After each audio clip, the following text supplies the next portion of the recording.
1947, we have received and analyzed between 1 and 2,000 reports that have come to us from all kinds of sources.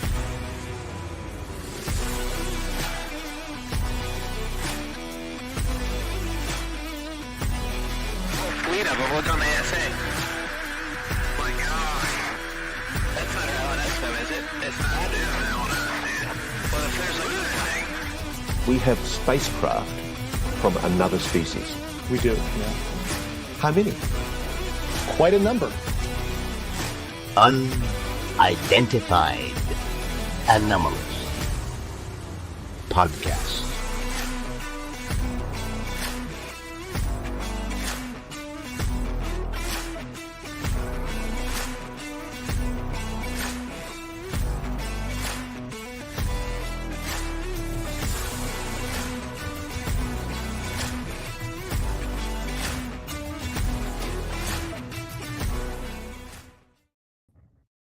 Hello, everybody. I'm Digby Furneaux. And I am Tom Thompson. And welcome to this week's first ever episode of UAPod. Coming up on this week's show, we have our very first interview with researcher and author Graeme Randall. And we discuss the highlights of this week's news in Beyond the Mundane. And we're going to be heading to what's called, very first time, Speculation Station, where we are going to, with you together, ponder the many what-ifs and whys of this vast universe we find ourselves living in. And if you're watching live, please do not forget to hit that like and subscribe button and join in on the chat as well. So any decent questions we have, we will put them up on the screen. All right, now we can be normal. Oh, God. You know, we were supposed to be doing this tomorrow. And then Tom says, actually, I've got to work tomorrow now. And I'm like, okay, so should we do it now? I have been running around like a blue-ass fly for the last 2 hours. Oh, look, Brooke's here. What's up, Brooke? This is one of my friends off of Twitter that I'm always talking to. He's a great person. It's nice to see people from the Twitterverse over here during these streams. Obviously, we're live on X, we're live on YouTube, and a couple different places. Digby, what he did is he typed up PDF, and we're doing like this back and forth, and it's like we've never rehearsed this. We are literally. You are seeing things happening very much in real time. We just talked about it beforehand, but I think this is the beginning of a really cool show, a really cool concept that we're going to have a lot of fun with. Cheers, my friend. I know you got some whiskey. I decided to grab a half and half. I've never even had this before, so cheers to you. Cheers to everybody that's out there. We're happy to have you.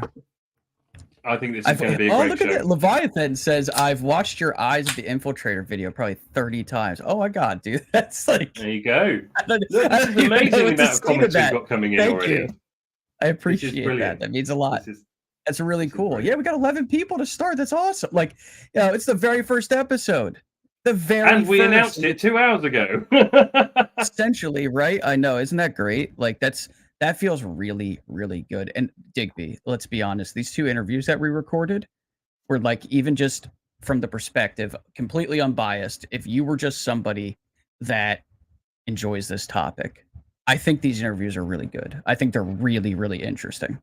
I think they're great, and it does exactly what we want to do with this show as well, and that is highlight the fact that it's not just for people that are old hats to this subject, and that if you are new to this subject and you don't know anything, then you can still watch this show and gain something and not feel like you're lost in the woods. And that's what we want to do. We want to make something that's entertaining for everybody, and we're going to cover this subject, and hopefully we'll delve deeper into a few more different fringe topics as we go along, and sort of make it all encompassing. I think, and I'm sure a lot of people will agree that when you go down the rabbit hole of UFOs and UFO disclosure, you start questioning an awful lot of other things, and you start becoming awake to a lot of other things that are going around the world.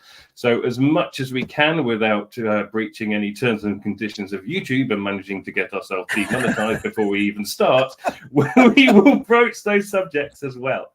And as I said, for those of you, it's a badge of honor. Absolutely. And then we will move over to Rumble. Oh my God. I love this. This is great because, like, you know what? There's a time to be professional and serious. And of course, like, there's a lot of those moments that occur in these interviews that we do, especially if we're talking about, you know, some of the things with David Grush, or, you know, we're going to be doing a little segment about Calvin Parker later on in the show. But we also want to have a good time, right? You're supposed to enjoy life. And Absolutely. we want to laugh. We want to make you guys laugh too.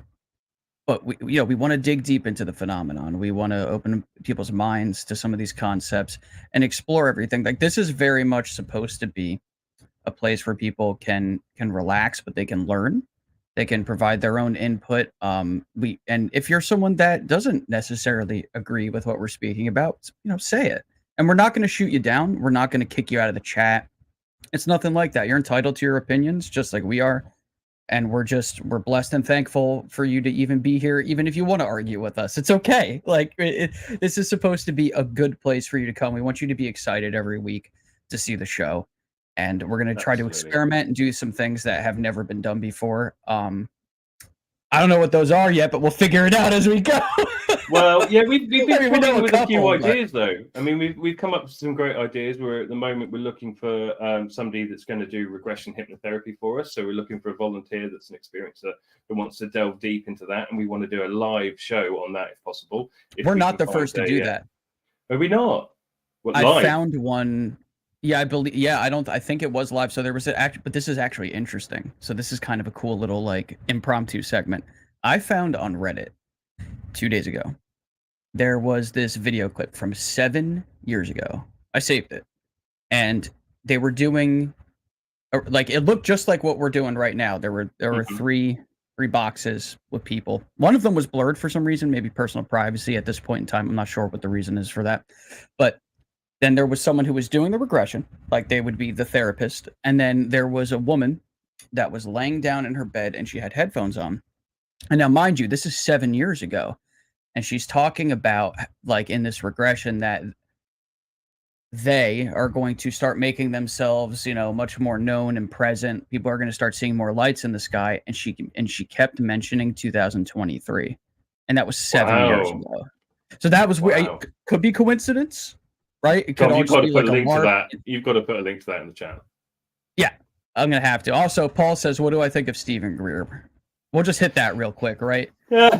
See, Stephen Greer's a weird one for me, right? Because, I mean, I came into this subject originally when I was 11 years old. That's when I had my first experience. And, you know, this was the birth of the internet and everything like this. I was online. And when I wasn't looking at things I shouldn't be looking at, I was looking at Majestic 12 files and getting into it like that. So then, you know, I got married, had kids, got a career, and moved away from the subject for years. And it was watching a Stephen Greer documentary, Don't Shoot Me, that brought me back into it. Not at all. And then not at all. Very quickly then sort of not changed my mind, but there's lots of questions I have to ask about Stephen Greer, because throughout all of this process that's been going on, this should be his time, you know, and he's just, I don't know where he is. He's just disappeared. He's probably off on a podcast talking about the same 10 things he always talks about.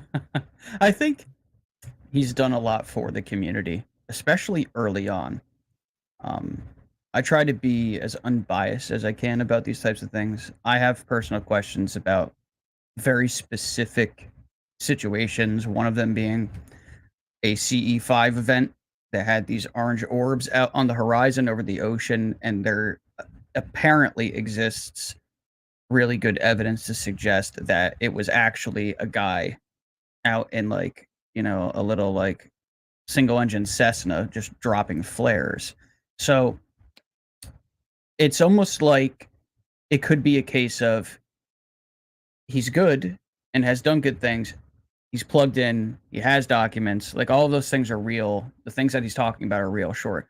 But he has also at the same time done things to further pull people in maybe in like a desperate attempt to get people's attention, and he's done that by way of maybe potentially hoaxing in certain situations. With shame, that immediate, but it's like he's intelligent. We all know that. Stephen Greer is a very, very smart man.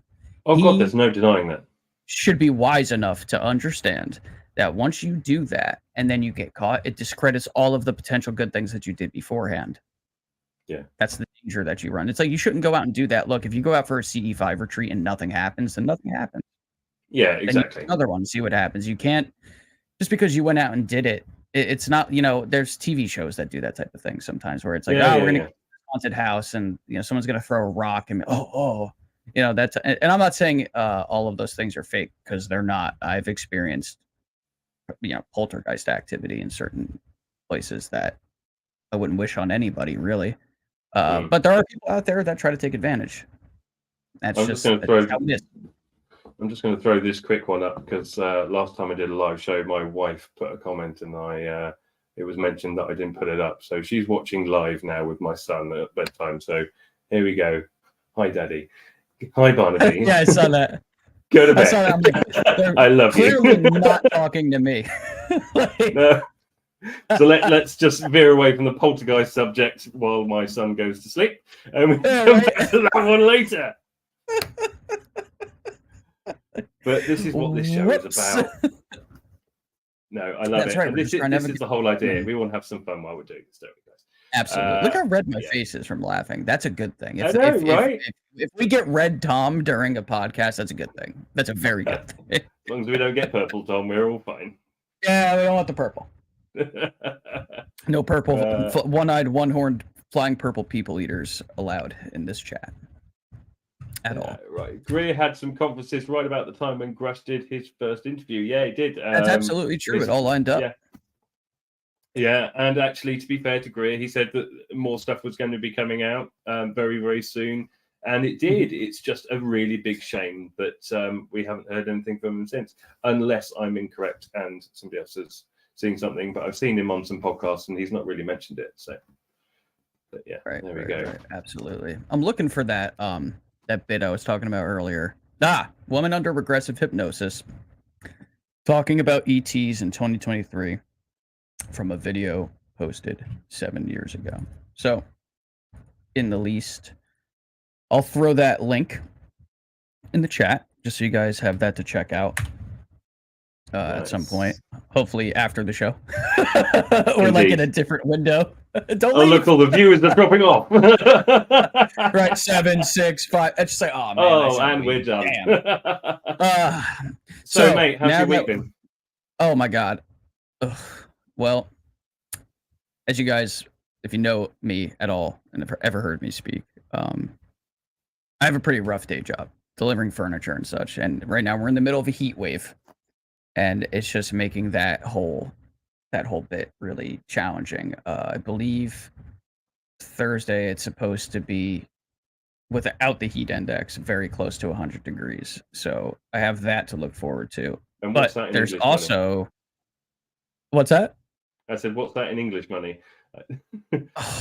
Not worth Celsius. Not worth me walking outside. So like, I mean, it's as hot as my state gets. Like once you get up into the hundreds, and then the heat index is like 107, 108, like that's the peak over here. So it's like it's as hot and as humid as it could possibly get. So if I do, let's say 100 degrees. I love doing this on a computer, guys. Isn't that great? You're doing the podcast, but you're on a computer, so I can like answer questions that I have. It would be, well, actually, let me do it the other way around. Fahrenheit. It had it switched. It was like, so it would be 37 Celsius. Yeah, that's hot, man. That's really. Yeah. So it's like I hear 37, and I'm like, time to put a jacket on. You know, that's how Celsius works. Yeah. It's like we already have that perception of Fahrenheit. I'm in New Jersey. I am in the southern part of New Jersey. Not super south, but like lower half, but definitely southern New Jersey. And I've been here my entire life. And the weather is weird now. Like the seasons bleed into each other. And also I wanted to bring this up too, because it actually affects a lot of people potentially, from Florida all the way up to Canada, depending on what happens. But as you guys know, we are in the midst of hurricane season. And there is a potential monster that is currently brewing out in the Atlantic right now, and I just want to read this real quick. The first National Hurricane Center forecast for what is called Tropical Depression 13 calls for substantial, if not rapid, intensification into a powerful Category 4 hurricane. But this is notable for its confidence. This is the first time ever that the National Hurricane Center has explicitly forecast a Category 4 hurricane from a tropical depression initial intensity. They have never called for a hurricane to become this strong this early, but apparently the data points in the direction of it being very obvious. So, and then there's the cone of uncertainty. Obviously, I'm actually like a massive weather nerd too. For people that don't know that, like I'm really I want to go chase tornadoes and stuff. Like I love storm chasing. I think it's fantastic. But this is a dangerous situation potentially for the entire eastern seaboard. There's actually two, like when you look at the spaghetti model and it has all of the lines of where the hurricane may go, like there's a few that have it making landfall over my state as a Category 3 hurricane. Wow. And when's that? So that would likely be based on how long a hurricane takes to move, and it would be sometime, I believe it would be like later next week. Wow. I'm doing that out of my own head. We may be coming live to you next Wednesday, or we may not be coming live next Wednesday. That's it. It depends. Yeah, exactly. So everybody... Leviathan tracks hurricanes. My parents are in Cape Coral, Florida. I'm in Minneapolis. I'm like, oh my gosh. And they said they're Hurricane Ian last year. So yeah, next week, right? Okay, so I was right. I'm doing that out of my head. So thank you for confirming that. New Orleans. Yeah, boy. I remember when Katrina hit. That was sad. It was just, and the way that the federal government handled it. I sent money, like, and I was pretty young too. Like, wasn't really like working yet. But I had money saved up, and I sent some out. I see that Oprah's asking people to pledge money to Maui right now, rather than digging her own hands into her own pocket. But there we go. Yeah, there's that streamer. What's his name? I can't remember. Fredo. This dude with the dreadlocks. He's so funny. And he's like, oh, yes, I guess Oprah got hit in the head with a rock and forgot that she was a billionaire. Like, yeah, quite. Yeah, exactly. Fredo is great. What about your week? Well, for those of you that don't know, my wife and I decided a couple of weeks ago that we were going to pack up and go on a little journey with our darling children. So we're going on a trip around the world.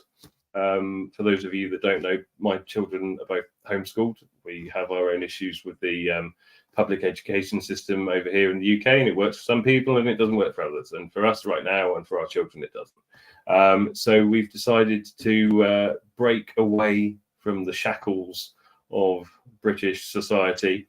And we're going on a trip around the world for the next few years, or however long we decide to do it. There's no set plans, but we are leaving here, I think, on the 27th. It depends, but at the moment we're looking about the 27th of next month, and we are heading off, packing up the car and the dogs, and we're heading down to Spain to begin with. So we're going to live there in a community there for about 3 months, and then we're looking at getting some digital nomad visas. So we'll go to Portugal for a bit and then explore other parts of Europe, and then go through Morocco, maybe Egypt. What a way to start your childhood, though. For your kids. I know, right? I think I'm so excited about it. I think it's going to be really great for my relationship with my wife. Because we have a beautiful world. And an amazing time with my children, and I just don't want to waste that time.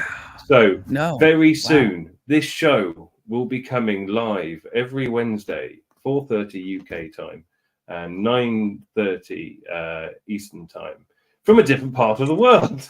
Yeah, pretty much. Yeah, dude, it'd be like an internet version of jet lag. It's like, you have stream lag. The further I go around the world, the bigger the time difference is going to be between the two of us. You realize that, right? Paul says I'm going to be streaming at 3 a.m. in the morning, and you're going to be doing. You're going to Albania. Yeah, I'm going the wrong way around the world. Dude, it's amazing to think that your children are going to be raised in a situation where you're in control of their education. So it's like I have absolutely nothing against that. Like I think in a lot of ways there's so many benefits to educating your children in that way, but they're going to be raised experiencing so many different cultures of the world. I'd imagine that your children, when they become adults, are probably going to be very, very, very good people because they're going to be interacting with all different types of races, cultures, creeds, and such. And they're gonna be part of like that melting pot generation where everybody's just kind of human, you know. And it's like the skin color doesn't matter, the religion doesn't matter. So good on you, man. I think man. this you should really you should take the opportunity to film and photograph as much of this as you can. Well, I will, Honestly. and what I will probably do is every week I'll put a little collage together, a montage together, and we can pop it on the show, and then people can see what Could end up being a going on. documentary that I help you make. One of many, my friend. One of many. That's hopefully the plan, right? I'm working on the background with on a documentary with a very good friend of mine called Alex Whittle. He's done some fantastic documentaries. Brilliant. One of which is currently on Netflix, Brave Blue World. If anybody gets the chance to have a look at it, watch it. The cinematography, apart from anything else, is absolutely fantastic. Features Matt Damon and Jada Pinkett Smith, and a few others, to name drop a few. But Alex is really excited about the possibility of doing a documentary with me, and hopefully you can get involved as well if that's something you'd like to do. But the idea is basically tracing the course of aliens, UFOs, UAPs, or whatever you want to call them, throughout our history. So starting at the beginning, doing some research and visiting some of the world's most enigmatic locations to trace the history of UFOs, and then bring it forward to 1947, talk about the Roswell crash, and in 1930s with Italy, and then through to present day, what's going on in present day, and then moving it forward to the future and what it could mean for mankind for the future. So that's the sort of premise, that's the idea, the foundation of the documentary. And also, I got a really fantastic call with Alex last week as well, because he's working on a documentary at the moment with a good friend of his who is William Shatner's agent, and has said that if we want William Shatner, we can have him to do the voiceover for the documentary. And I said, well, that would be really great if he just hadn't come on News Nation and poo-pooed the whole UAP topic to the world.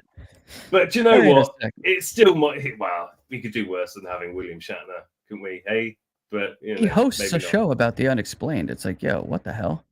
Yeah, I know. Well, the money talks. You know what? Here, I'll narrate it. $5. Yeah, absolutely. We have, what's crazy? I was just thinking about it, just up to this point, from the beginning to now, with our first episode here.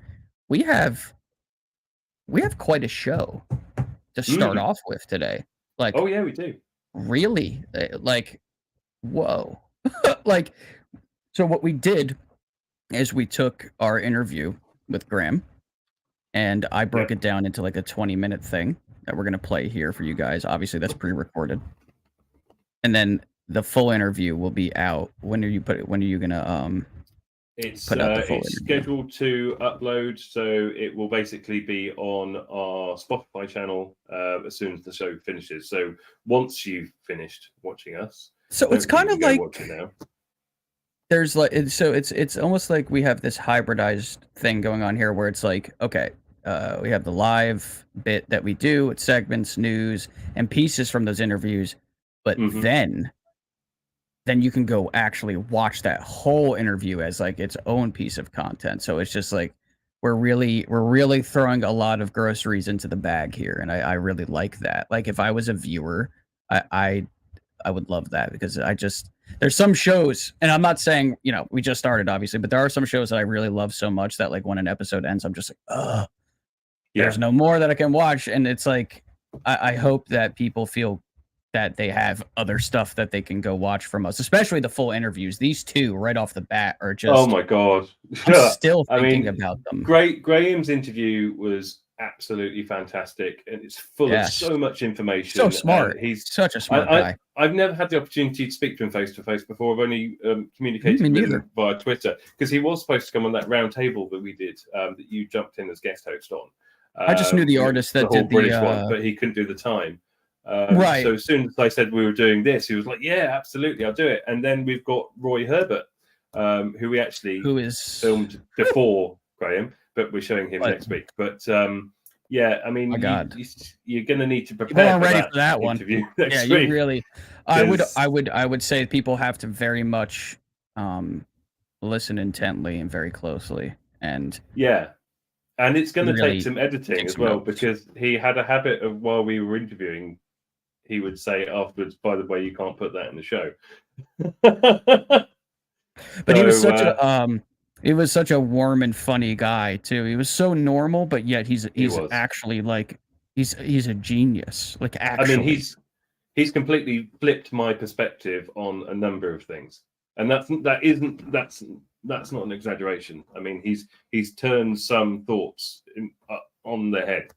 Now I don't know how to talk about certain things properly. It's like I always use the terms like interdimensional and, you know, higher density. And it's just like after talking to him, I'm like, maybe not. Maybe I have to like reword that a bit. And it's like you have to rethink time travel and oh God. I mean, it's such a rabbit hole that created even for me. It's not an exaggeration to say that if what he's saying comes true, which I wholeheartedly believe that it will, I mean, this guy will be up for a Nobel. Easy. I mean, yes. Completely. That's incredible. Yeah. I couldn't even believe that we spoke to him. This is a good question from Paul too, because it very much ties in with what we're actually talking about right now. Do you guys consider yourselves Fortean theorists on the UAP subject, like Keel and Valet? I mean, for myself, I very much come from that school of thought, but it's like I've read just about everything that you could probably find from any of them. However, I have my own agency and my own thoughts, but there has been a massive influence on the way I think about this particular subject that come from those particular individuals. Absolutely. And to name someone else too, Darren, Exo Academian, like a lot. He's actually recently had a very big influence on some of the turns and twists that I've taken in my own research. And so, yeah, I would consider myself kind of like an evolution of that. I think would probably be like the best way to describe it. Yeah. I think that's a fair point to make. I mean, for me personally, as I've already said, I've only recently got back into this field. So I'll be honest, you know, Tom here is very much the guy with more information than I have. I'm the guy on my own journey. I'm the guy figuring everything out as I go along. So I'm going to put my hand up to that right now. But I'm very good at catching up and getting up to speed. But you know, I don't hold anything to be true at the moment. I weigh things up, and my mind can be changed. And anybody that doesn't have the ability to go, okay, I've seen something different now and I've changed my mind and I look at it slightly different, you know, you've got to have that element to it, because we're dealing with the unknown here. You know, nobody can put their hand up right now and say, well, I know exactly what's going on. You know, David Grush, legendary bloke, but he doesn't have all the pieces, you know, and neither should we look to him to have all the answers, because he doesn't. It's about taking compartmentalized subjects that have been separated from each other for the last 70, 80 years and trying to put that puzzle together. And, you know, whether disclosure happens the way I want it or you want it, whoever wants it, whatever way, there's a lot of information that needs to come together and a lot of reading between the lines that's going to have to go on over the next few months or years or however long it takes. It's an interesting time for us to be alive, but I would argue that the way your brain works, especially after we did the interview with Roy, is that despite whatever your level of knowledge is with this particular topic, versus mine, right? Whatever that can actually be like denoted as mathematically, even. You are you're intelligent in a way that when anybody can come on and speak about something, and you know enough about a lot of different things that one could have knowledge of, that you can still create constructive inquiry. Like you're able to ask questions that are very prevalent or relevant, and they lead the conversation in a really, really good direction where it opens up the doors for really, really interesting things to be said by the guest. So it's like you could literally have only studied what he was going to be talking about for 10 minutes, but you already know enough about enough. You know what I'm saying? Like it's a natural thanks, man. I aptitude appreciate to be able that. to have a conversation. I saw it and it was great. Like I feel that in that interview, that a lot of the best questions came from you. I do. I really do. There were a couple questions that you asked that I was like, yeah. Like, I was like, that's the one right there. I love that. But yeah, I'm like Thanks, you. man. No problem. Man. I know my mind, and I know the things that I want to know. So I will ask those questions, and that's all I can do. And so I don't believe anything either, like you, right? Like I mean, I heavily lean towards things. Yeah, that's I have my own personal exactly experiences, right. But we are also extremely open-minded. I had my experience as a child, so the one thing that I can say that I know is that there is absolutely something going on.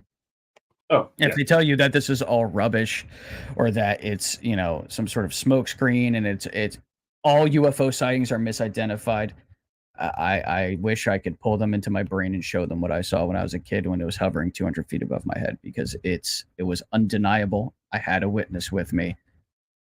And once you're at that point, once you're an experiencer like that, game on, man. Like it's totally different world you're living in at that point. Well, as I said, earlier at the beginning of the show, when you go down the rabbit hole of UFO and UFO disclosure, you start questioning an awful lot of things going on in the world. And let's be really honest here. Let's be really real. There's an awful lot going on in the world at the moment that doesn't seem right. That shouldn't be the way that it is. And I think that a lot of people in the UAP UFO world feel the same way, because you start looking into things and you realize that if I've been lied to about this, what else have I been lied to about? And the answer to that is a lot. A lot. And that's been admitted and revealed in many cases as well. So we already have, the receipts for an endless list of things that they weren't honest about. Yeah. And I'm not going to go down that rabbit hole today, because quite frankly, I'd like to do a bit more research on things that I can and can't say. Before and it becomes political too, which is insane. And it's like, why can't we just talk about political. And one thing I will say and state right here, right now about this show has no political allegiances whatsoever. As the Americans like to say at the moment, this is a completely bipartisan effort. And when it comes to English politics, well, I don't have my hand in that cookie jar whatsoever. I steer well clear of it, quite frankly. The cookies are stale. They don't. Well, I don't know which prime minister I'm going to wake up to each morning most of the time. Right. So I just I lost track over there. It's not going to be my problem for much longer. So right, you're just going to be a citizen of the world, essentially. Indeed. And I tell you what, Tom, once I get my way around the world that way, we will head on over to you, and we'll make sure we get. Oh, that'd be great. Person. Yeah, I would love that, man. That'd be cool. We could do like an in-studio episode type deal. Well, that'd be really, really awesome. My son Barnaby keeps asking when we're going to America. He's obsessed with America. He loves he's a big Unspeakable fan, although actually he'll probably tell me he isn't now. He follows all these YouTubers, and last year it was, Mummy, can you call Unspeakable? I'm asking if he can come to my birthday party, and I was like, I don't think he's going to do that. Man. But we'll try our best. But when we make it really big and we are ultimately amazingly famous podcasters and YouTubers, that maybe we'll have some sway in that. But for now, I would love to do that one day. Like if we, like one day years from now, you and I are well off and blessed, right? And I get like like fan mail or something, and there's like a little kid that like wants me to go to their mate, you get fan mail already. Dude, which is I've heard funny. about your DMs. Yeah, I actually got a piece of fan mail in the physical mail like 3 days ago. Actually, how did they find your address? That's quite scary. Because they messaged me first. Oh, fair enough. And they were like, "I want to send you a postcard." And they're also, to be fair, doing it for a bunch of other people that they really like in the community and respect and such. And I got it, and they wrote something really nice and personal, directed at me, like handwritten, and I'm just like, wow, I can't believe that. Wow, like look at this, like someone actually took the time to think about me from across the country. Like it's just beautiful. But it's as you guys will know moving forward, especially getting to know us on this show, like I am someone that just wants to project positivity at the end of the day. Like I'm not I don't go and meme the armchair skeptics or whatever. Like they're just guys and girls too, right? Like they're just people. Yep. And it's not okay, we disagree on like a lot, sure. But I'm sure if we moved on to like a different topic, like sports or something like that, it'd be like, oh, so what do you think of LeBron versus MJ? Like, and we could probably have a great conversation where we're both laughing, and at the end of the day, we're just two people on this spinning rock moving through space. Indeed, we are. No one's better than the other. Right, my friend. Should we go to our first segment of the evening? I mean, we've managed to make the intro last 37 minutes. Yeah, I think it's time, right? Shall we Paul, start thank you the so show? much for saying that. You know what? I'm screenshotting that and I'm putting it in. I have a little like Hall of Fame section in my Discord where I put things I really don't ever want to forget. Paul said, "So glad I can say I was there at the birth of this podcast before it explodes." We love you, Paul. That's that really made my day to hear that. So now let's do that. Let's do that. Without further ado. Beyond the mundane. Mundane is where we have a look at what's going on in the UAP, UFO world at the moment, and basically review the last week. Now, we've never done this before, so we, forgive us if it goes a bit awry, but we're going to try our best. Also gives us the ability to go past the last week as well. But I think what we're going to do is start with this first video clip.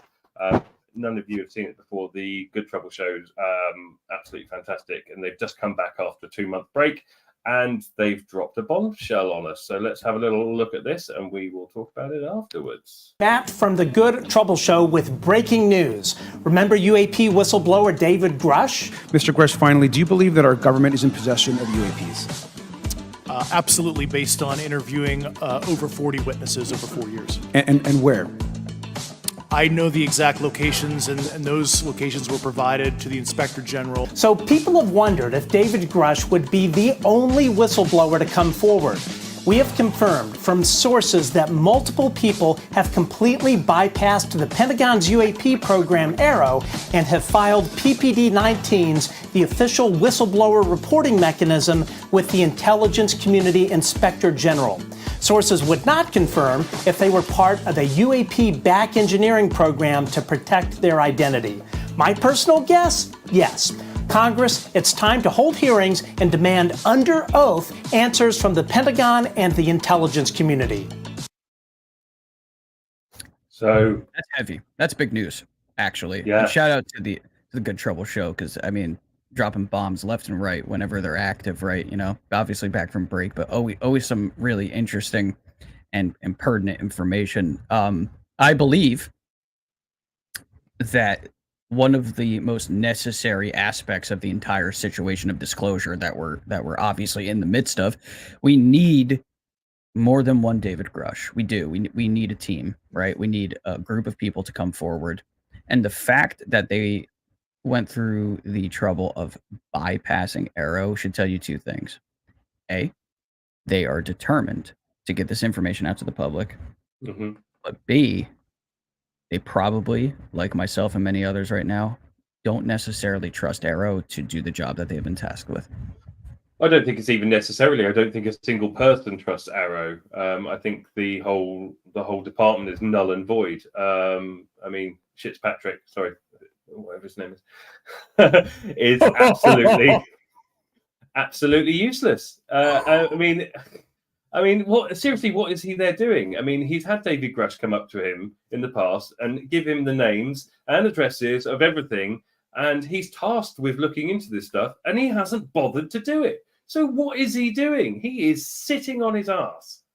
He didn't want the job. What is he achieving?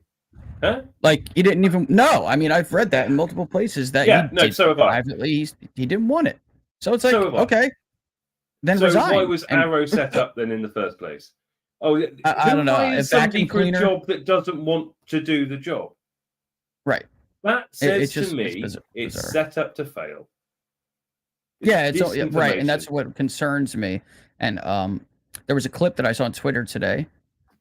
James Iandoli from Engaging the Phenomenon, who I consider a friend from a vast distance. We don't talk all the time, but what a gentleman and a great mind in this community. He had on Richard Dolan, and Richard took a little bit of like a pessimist stance as far as what's happening right now, and he believes that the toothpaste won't necessarily go back into the tube, but that it will sit on the table and it will get stale, and then people will forget about it, or that we could find ourselves in a situation where we get shoved right back to where we were before 2017, perhaps. Yeah. Now, James is more of an optimist. I'm more of an optimist. So that's why this is so crucial. These whistleblowers, these witnesses, they are obviously trying. If they're bypassing all of these protocols and are going kind of like straight to the source, so to speak, for lack of a better term, that means that they are really doing whatever it takes to get this out. And if they don't trust Arrow, I look at Arrow now as almost like a vacuum cleaner. It's just going to suck up all the information, and then it's going to sit in the bag on the vacuum. And sadly, somebody could be like, oh, well, this is full, and pick it up and throw it right into the bin, and that's it. It gets thrown out. Yeah. So this has to happen. This right now at this stage, this is so important, and it actually should be the top story. It should be. It really should be. And we've heard so many times that there's all these other whistleblowers that are like waiting in the wings. Now there's some movement. So what happens next could actually very well determine the entire course of the progression of the disclosure movement for the next several years, depending on what the outcome is.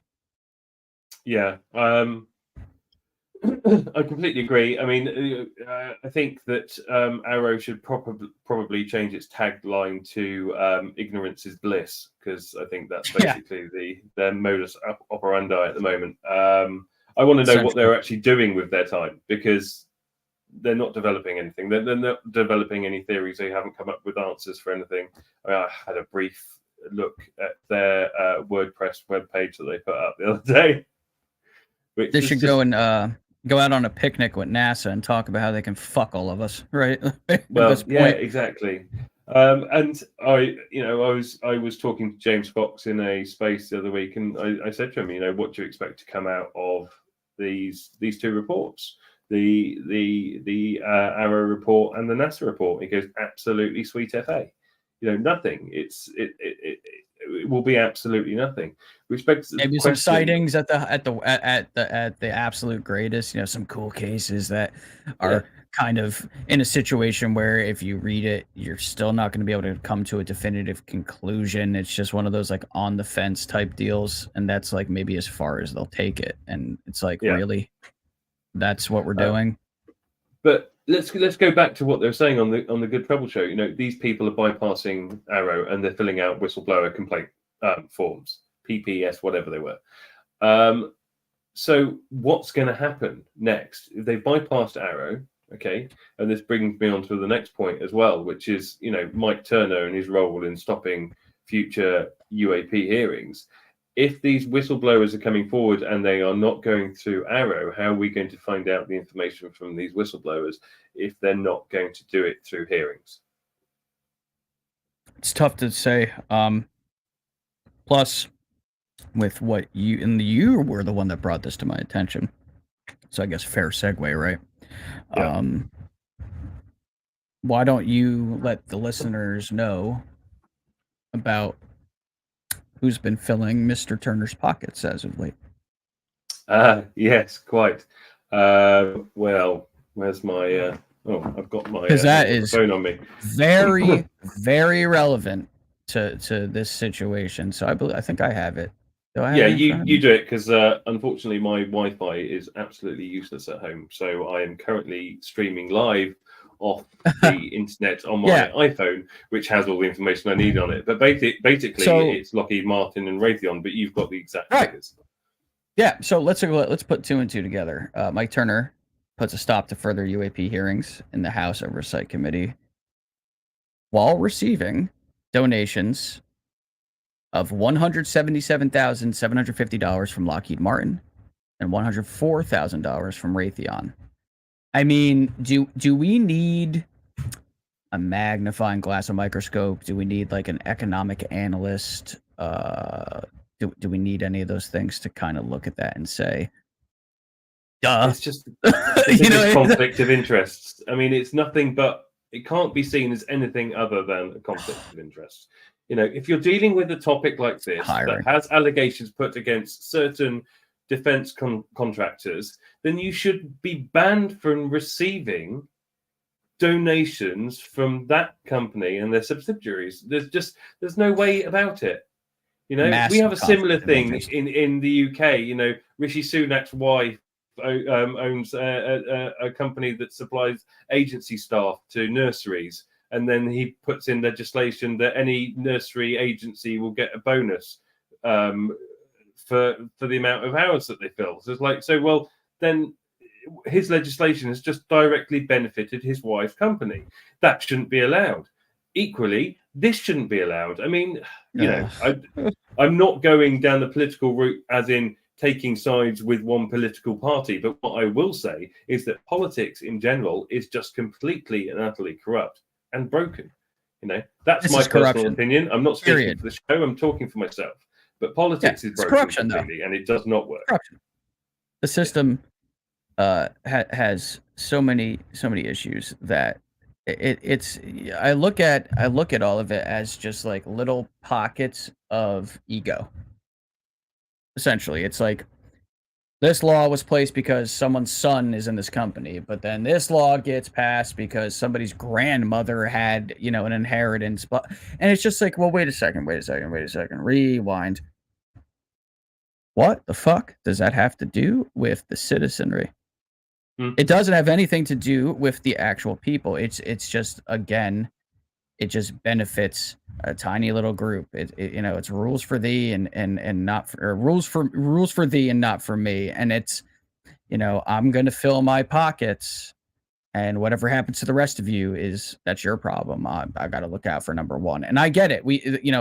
There's a lot of situations in life where sometimes you do have to be a little selfish. Sometimes you do have to, do something for one's own benefit, but you are affecting a massive amount of people. And now it's perfect, right? Turner is in this position where he can do that and be like, I don't know if we're going to be doing any more of these. And then you see those donations and it's just like, well, shit. I wonder, is it possible that maybe like the extra $75K that was tacked on to the other 25 may have been like a little nudge, like, hey, stop the UAP thing. And it's like, it's really obvious. It's blatant. And I'll tie this in though. Do you ever think they're looking into the nuts and bolts too much and leaving out some of the things like Tom DeLonge talks about with some of the behind the scenes? They are researching everything under the sun. They are attacking this from all angles, all corners, all perspectives. And a lot of this money that, over here in the United States, at least, the Pentagon can't pass a fucking audit at all. A lot of that money gets funneled into this, and they can study whatever they want. While you're paying for it. I need $10,000 to study, you know, a haunted house or something. Like they could just, they have that. They have, and where is it coming from? It's coming from me. It's coming from people that are out there working, federal withholdings, all this stuff. It's just getting. But then they deem you not worthy of knowing the information, so you pay for it, yeah, and then they stop you from seeing it with your own money. That'd be like it's ridiculous. That'd be like if I gave you $5,000 to go on a vacation to Cancun with your family, but then it's like, well, I'm not telling you about it. I'm not sending you photos. I'm not texting you. I'm not thanking you. That's exactly what that is. And it's, you know what it is? It's horse shit is what it is. It is. That's what it is. I'm going to be a little bit more blunt on this show than I was on the other show that I used to be other on. show? Yeah. What? So it's horse shit. And it's unfair to people, you know, blue collar workers that are sweating and bleeding and doing what they do on a daily basis just to fucking eat.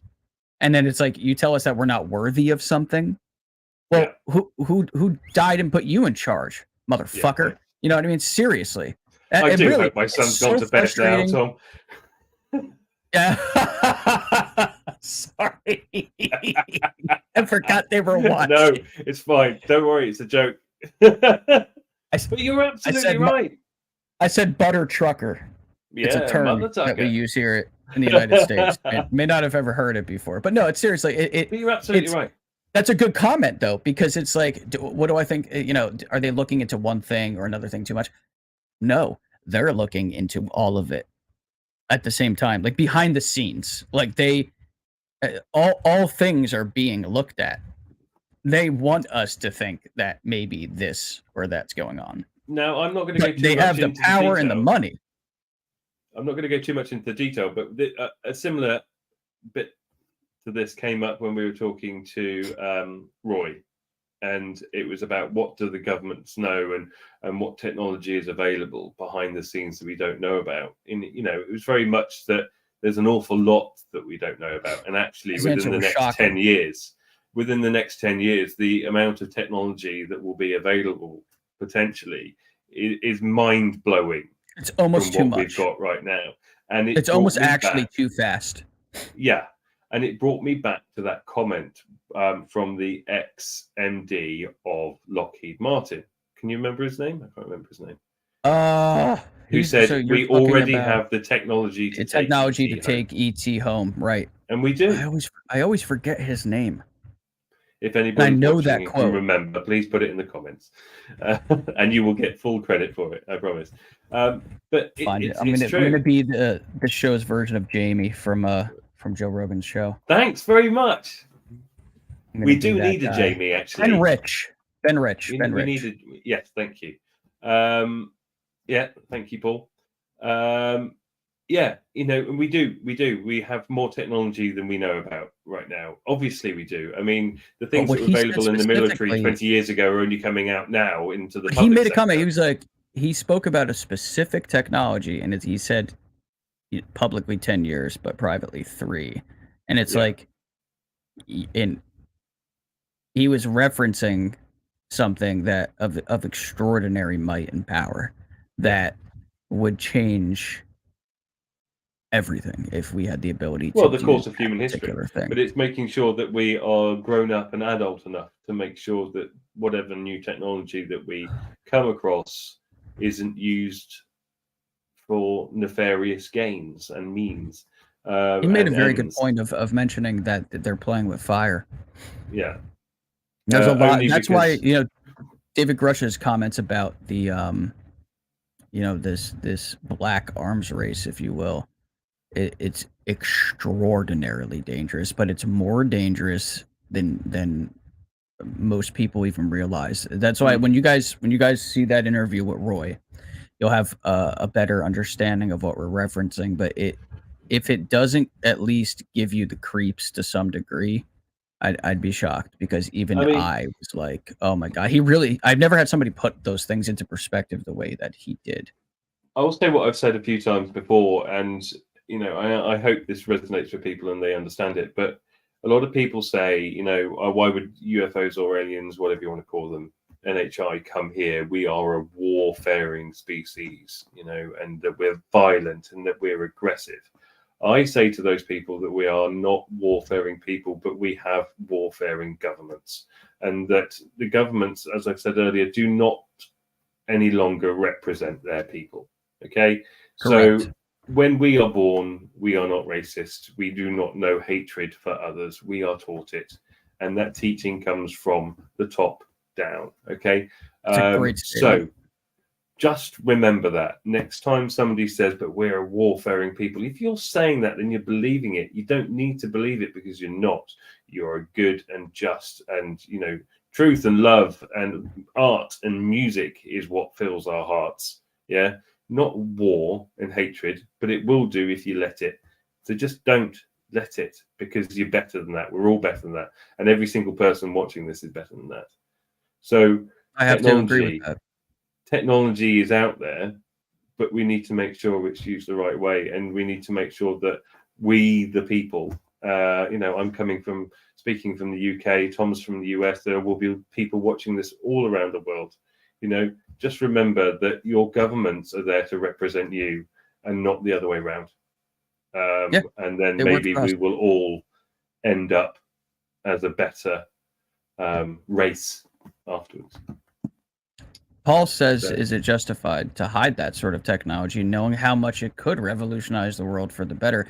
I mean, maybe at the start, right? Like maybe at the very, very beginning, where it's like, we don't know what this is. We don't know what it represents. There's a lot of fear, even from those that were, you know, hiding it. They're like, what?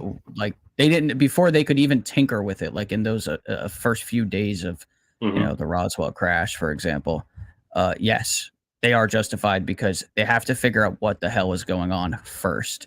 But to drag it out as far as they have is unacceptable. And it's like, well, you could argue that it's acceptable because there's the danger of rogue nations, you know, Russia, China, whoever, you know. But the reason that it is not justifiable at that point is because we could be living in a world where those things don't have to be worried about. So it is on the shoulders of the world leaders, on the governments that are creating that type of situation for us to be living in. We don't have to be enemies with anyone. We don't. Everybody could just put their guns down. They could actually do this. There's nothing actually stopping them from doing this. They could put their guns down in Ukraine or wherever, you know, at the border of North Korea and South Korea, wherever there is some sort of conflict, whether it be verbal or physical, whatever it may be. They could just stop and be like, you know what? I don't feel like hating you anymore. They could just do that. So it isn't really justified, because it's a symptom of more of the tragic, nonsensical, primitive, archaic thinking that seems to still exist on our planet. And I get the comment about us being like a warring species and such, right? Why would they want to come here? I'll throw a different perspective at you. Let's just say that's true, right? Like if a species comes down and they look at our history, they may grab that general opinion of us, right? Because of how many wars, the bombs, the killing, all of it, right? While still recognizing that there's plenty of good people too, but it's like the worst ones always have the most money and have the weapons. So one of the reasons that they would potentially want to come here is to make sure that we don't bring this bullshit out there. Well, yeah. You know, like they don't want that coming anywhere near their neighborhood. They don't want that. Maybe not that they're necessarily worried about us doing things to them, but perhaps they would be maybe more concerned about those particular ideologies spreading throughout the universe. Like, oh, look at that. You could just take a country if you point a gun at them big enough, you know? Maybe they just don't want that to be in any of the NHI minds, perhaps. And maybe the reason why governments don't want us to find out about NHI is because we don't want to see the alternatives. As in, if we have access to see the way of life on another planet that works in peace and harmony, and we see how other people do it, then could that change the power structure on this planet at a time when they probably don't want to lose that? Boy, Paul is asking all the great questions, right? He wants Paul to is know on from you, fire. does that imply a breakaway group controlling the breakaway civilization? Boy, that is a topic that Phew. deserves its own. Yeah, I'm segment. not heading up a breakaway civilization just yet. I But was going to say, possible. Possible. Well, absolutely. While I'm on my hippie commune around the world, just picking up people along the way. Oh my god! Oh, and then there's my buddy who is he's in Discord with me right now. Governments are not ideological; they are dystopian at best. Until the governments become ideological, we cannot allow these benefits to be spread, as the dystopian power will steal them for their own. Yeah, again, there is a danger there, right? Like, you bring this technology out, like there is going to be a battle that occurs to control it, even behind the scenes. But if it becomes public, then you just involve more people in that entire situation. Yeah. The advent of bullet train technology that can bring you from America to Japan in 10 minutes, they would turn it into a rail gun that can cross nations from across the globe. Yeah, no, that's absolutely true. It's always that. It's very cliche, but it's very true. There's a new discovery in science, chemistry, whatever, physics. How can we turn it into a weapon? It's like there's always that. I can always picture it. It's the guy. He's very grizzly. He's got like really like jagged, sharp features. He's got like a really square chin. He's got the cigar, and he pulls it down, and he's got like a little bit of shadow on his face, and he's just like, and how can we use it to win a war against our adversaries? It's just like, oh my god, dude, you need to retire. Retire.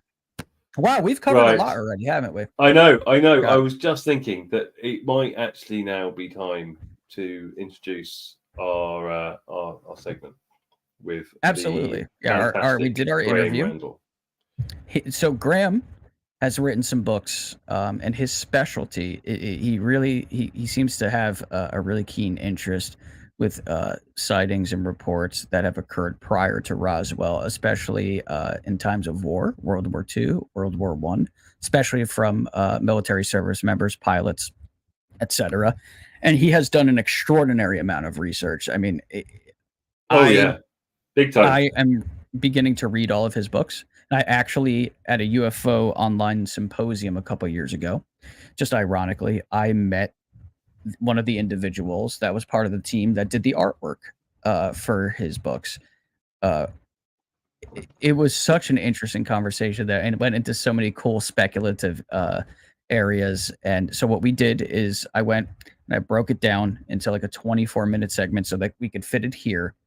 But like we were talking about earlier, you will be able to actually go and watch that whole like almost 2-hour interview later in the week once we have that up. Well, yeah, But straight away it's off the show, so actually. great. So yeah, so as soon Oh, as you're actually gonna upload it right? Boom. Oh, it's already set to, it's already uploaded. So it's uploaded, Oh, there you go. and Shit. it's on a schedule. So as soon as the I show told you this is all finishes- happening in real time. We're just Yeah. figuring things out as we go. I know we do. I think we're doing all right. You know, we doing okay. haven't messed We're doing anything up yet. So as soon as this show is finished, you can head over to our Spotify address. Just search UAPod, and if that doesn't come up because it's new, then if you also search my name as well, because it's quite individual, it will come up as well. So just I'll drop the link in the yeah. I'll drop the link But here in the chat. that for full everybody as well. interview. That full interview will be there. And please, while you're there on Spotify, please give us a tick, give us a thumbs up. There's a comment section at the end, so please, leave some feedback. Feedback from you guys is really important. We want to make sure that we're delivering you a show that you actually want to see, that separates us from the rest of the podcasts out there, because we want to deliver you something different, which is why we're doing these shows live. And even if we don't get to do some of the interviews live, the rest of the show will be live. So while we play this interview with Graeme, please stay on the chat. Tom and I will be here, although we may take the odd pee break. We will be looking at the chat and we will be throwing up some good questions, and anything that's up there we can address when we come back. But for now, we will move over to our interview with Graeme from Sunday, and we hope you enjoy it, and we will see you straight away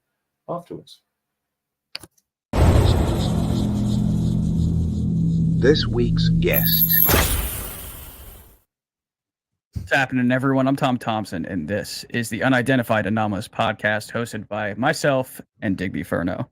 This is actually the second interview we are recording today, and it's It's a long day. It's really interesting to go from one to the next, but it's so exciting. We're going to have so much to think about at the end of this. We are extremely excited to have joining us for the show today Mr. Graeme Randall. He is the author of such titles as UFOs Before Roswell, Flying Saucer Fever, Dawn of the Flying Saucers, and Intercept and Identify. He is a member of UAP Media UK and was a speaker at the 2023 Roswell incident, which I really wanted to go to, but I couldn't make it.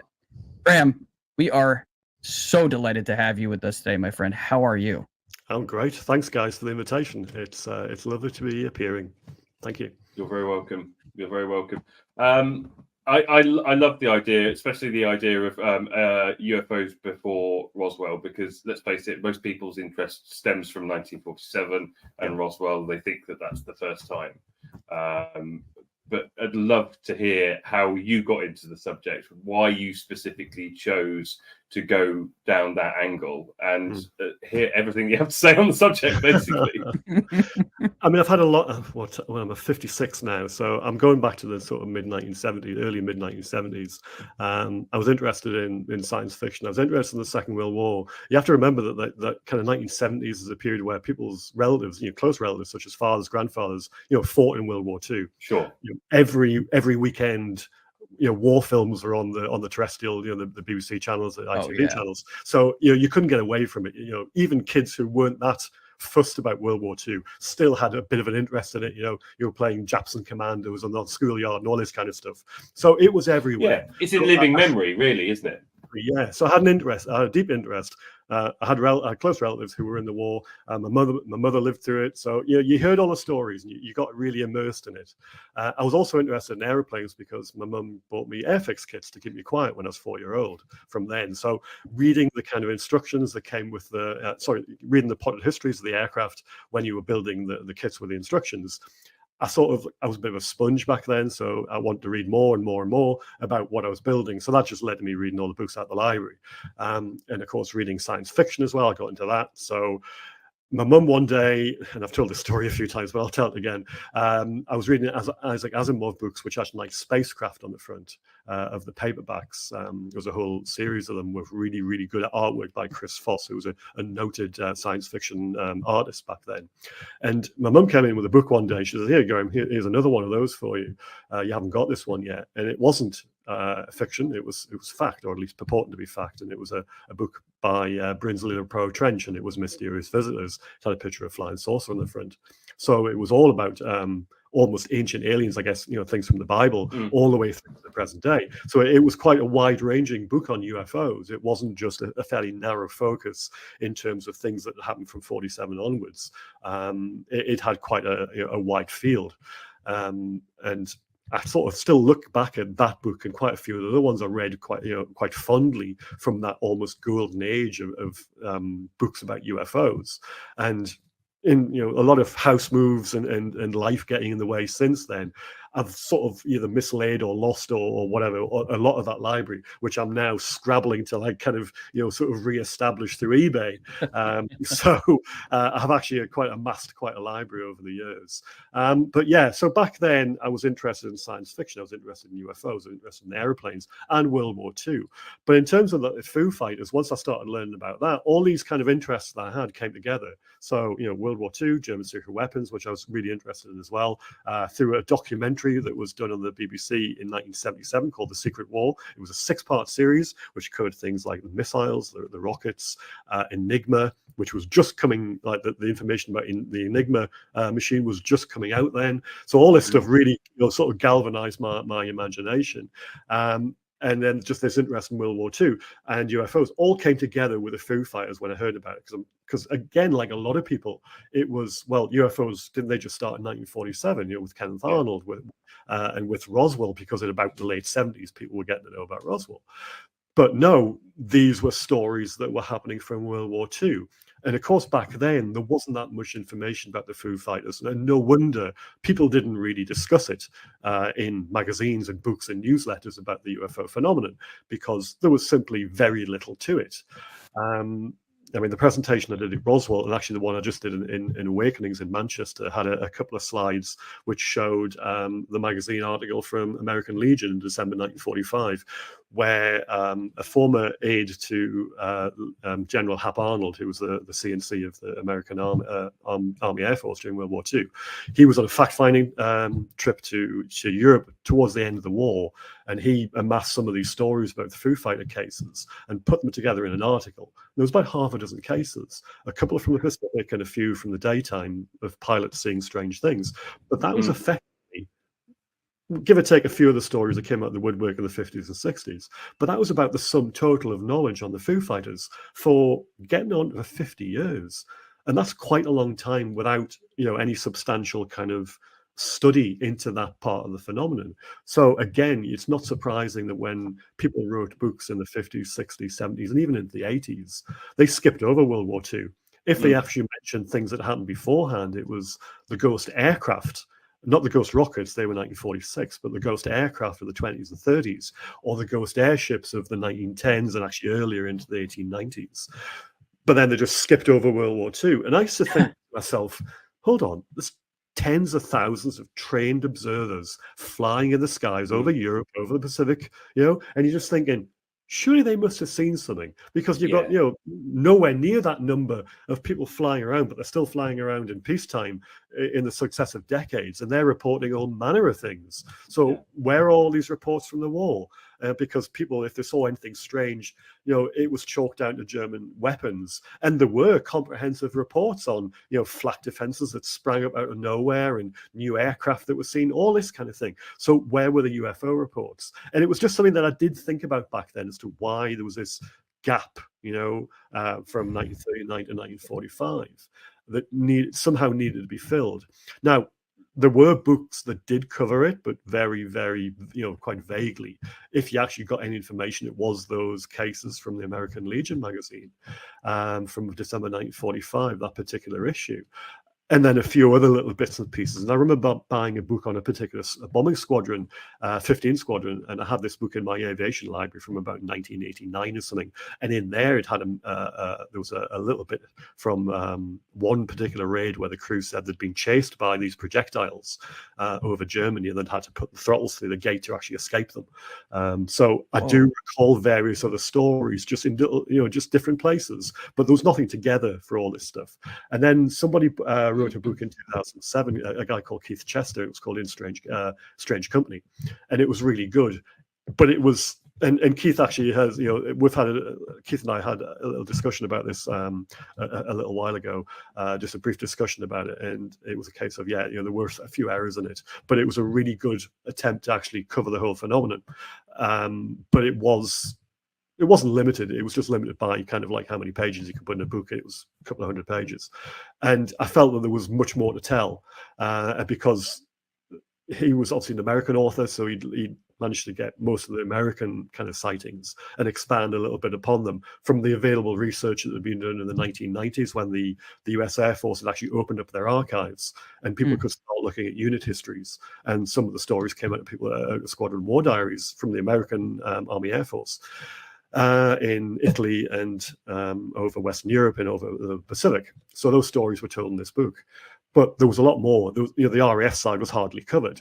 And I thought, nobody's gone through the RAF squadron archives in any great depth. Yes, okay, they've probably looked at them to try and corroborate the stories that do appear already in the legend. But there must be more out there. And of course, that's where the basis of my book came from, because I trawled through lots of squadrons, and I've got obviously this background of being interested in aviation, so I knew exactly where to look. I knew which squadrons, which time frames, all this kind of thing, and I can interpret the information in the reports. So it's not like somebody who has an interest in UFOs writing a book about aviation. It's somebody who's got an interest in UFOs and aviation writing a book about that as well. So I'm not trying to be sort of like put myself on a pedestal here, but I think I had a slight advantage maybe over other people. completely unique perspective to look at it, because you've got the ability to address it from both angles. And you're absolutely right. Some people would go, I'm interested in UFOs, and then I'm going to investigate this era here, but they don't have the knowledge to back that up from the other side. So they're learning as they go along. You know, we talk about PTSD now. We're talking about David Grush and his PTSD. Everybody coming back from war, Second World War was probably 10 times more horrific than anything that anybody sees here. Yeah. PTSD didn't exist at that time. Let's say. Obviously, it did. If it didn't have a name, didn't have a term, and you were just told to put up, shut up. Yeah, people were demobbed, and that was it. The last thing on anybody's mind is talking about something that they may or may not have seen flying in the sky. I want to ask you this, because we were actually just talking with our previous guest about this briefly. Because you're doing all of this research around these time periods, I would imagine, because I can tell just from the way you're talking about it, that you've gone into extraordinary detail. It like reminds me of my own research, where it's just like I'm basically taking a shovel to these books. Yeah. I would imagine that you may have come across some indication that after we tested the first atomic bomb out here in the desert of the United States, that there was that just an enormous increase in sightings. What have you seen regarding that, in your travels and as far as your research is concerned? Certainly in the books I've written about aerial encounters from the late 40s and early 50s, there's definitely a connection in terms of sightings over sort of atomic and nuclear test facilities. So places where, they were doing research. Oak Ridge, for instance, Tennessee, there's a lot of cases where aircraft which were assigned to the defense of this area, had to be scrambled or sent out to, to investigate strange lights in the sky or objects that were seen in the vicinity, or in some cases overhead the actual installation. Because they were seen on the ground, say, by a security guard, and that was obviously, communicated to the local radar station, and or the radar station itself might have picked up a contact and they sent aircraft to investigate. So there's various stories about that, and these cases did actually appear in Blue Book, which was, the third of the official U.S. Air Force investigations into UFOs. So yeah, you can read about those. There's quite a lot of them, but actually, even before your first example there about the Trinity explosion, in July 45, when they tested the atomic bomb in the desert, there was actually sightings over Hanford, which was an atomic research center, which Hanford, if I'm getting my geography right for America, which I'm not great at, is that in the Pacific Northwest by any chance? I think it's in, so. Is it Washington State? That sounds about right. Yeah, okay. And there'd been something seen over the plant, and they'd sent, I believe they were US Navy Hellcat aircraft fighters up from a nearby naval air station to actually investigate it as well. So they back then they were seeing things even earlier over certain places, and I wouldn't be surprised, although I've never seen any cases to justify this, I wouldn't be surprised that actually Oak Ridge or Los Alamos back then, had their own share of sightings. I would imagine. You would think, right, just based on the pattern and everything. And so it almost seems like they were, whoever they are, were aware of what we were developing. And like, I've spoken about this a bunch of different times. Valet has talked about this in a lot of his books. Our previous guest, even, we brought this up, that when we detonated that weapon, that very first test, the Trinity explosion, there was, what, at least I believe this at this point, a lot of other people do too, that there was a disruption of some kind that goes far beyond, right, it's far beyond just what we saw here on Earth, that we may have broken something somewhere, in the time-space construct, and it got their attention. And it's amazing, because I've heard of a few cases where post-Trinity there would be swarms of objects that are just, zipping around, and I'm like, and it's almost humorous in a way, because I'm like, that kind of, it almost sounds like a bunch of busy bees working on something. And I'm like, could it be that we set that bomb off and it broke something in time, space, dimensional reality, what have you, and they're like, damn it, and they have to come by and like repair it, like, but the data is there to suggest that was going on. Just to go back to your point about, did the kind of dropping of the atomic bombs or the testing of them actually provoke some kind of change in how things were looked at, maybe by NHIs or somebody else looking in on us. I think it might have been just more than that as well. I mean, my own personal theory is that if you've got somebody who is, well, you can imagine this as being some kind of big research kind of project, and you've got people, or things watching us and our development as a species over the years, and they might just see us, as a kind of like a lab experiment. So I'll see what the monkeys are going to do next. Oh yeah, they've discovered fire, they've discovered the wheel, they've discovered the steam engine. Oh yeah, they're getting better and better, sort of thing.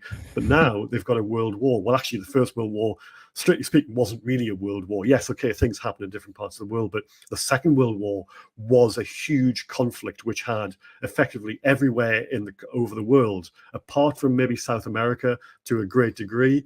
Not a lot happened there, but everywhere else in the world, there were, it was kicking off everywhere with huge, sort of connotations for economy, for social structure, for people, just generally people's lives. And if you can imagine anybody looking in, hell, time travelers from the future, where would you want to go? Oh yeah, I'd want to go and see the Second World War, because this huge, huge conflict, which will have ramifications, political, social, economic, for decades afterwards. And we're still effectively, sort of reaping the reward, or reaping the rewards of World War II now with the kind of political and social constructs that we have nowadays. So it's a pivotal time in Earth's history. So why wouldn't any kind of outside agency looking in on us be interested in that? Yes, they would. And then just to cap it all, they'll see, because no doubt they can see things like this, if that's what they are, then I wouldn't expect anything else. That they can see that we're mucking about with, atomic fission, which was 1938, I think, when the concept was finally kind of like sort of nailed down as to we can do this, and then it was just a case of getting the wherewithal to put it into practice.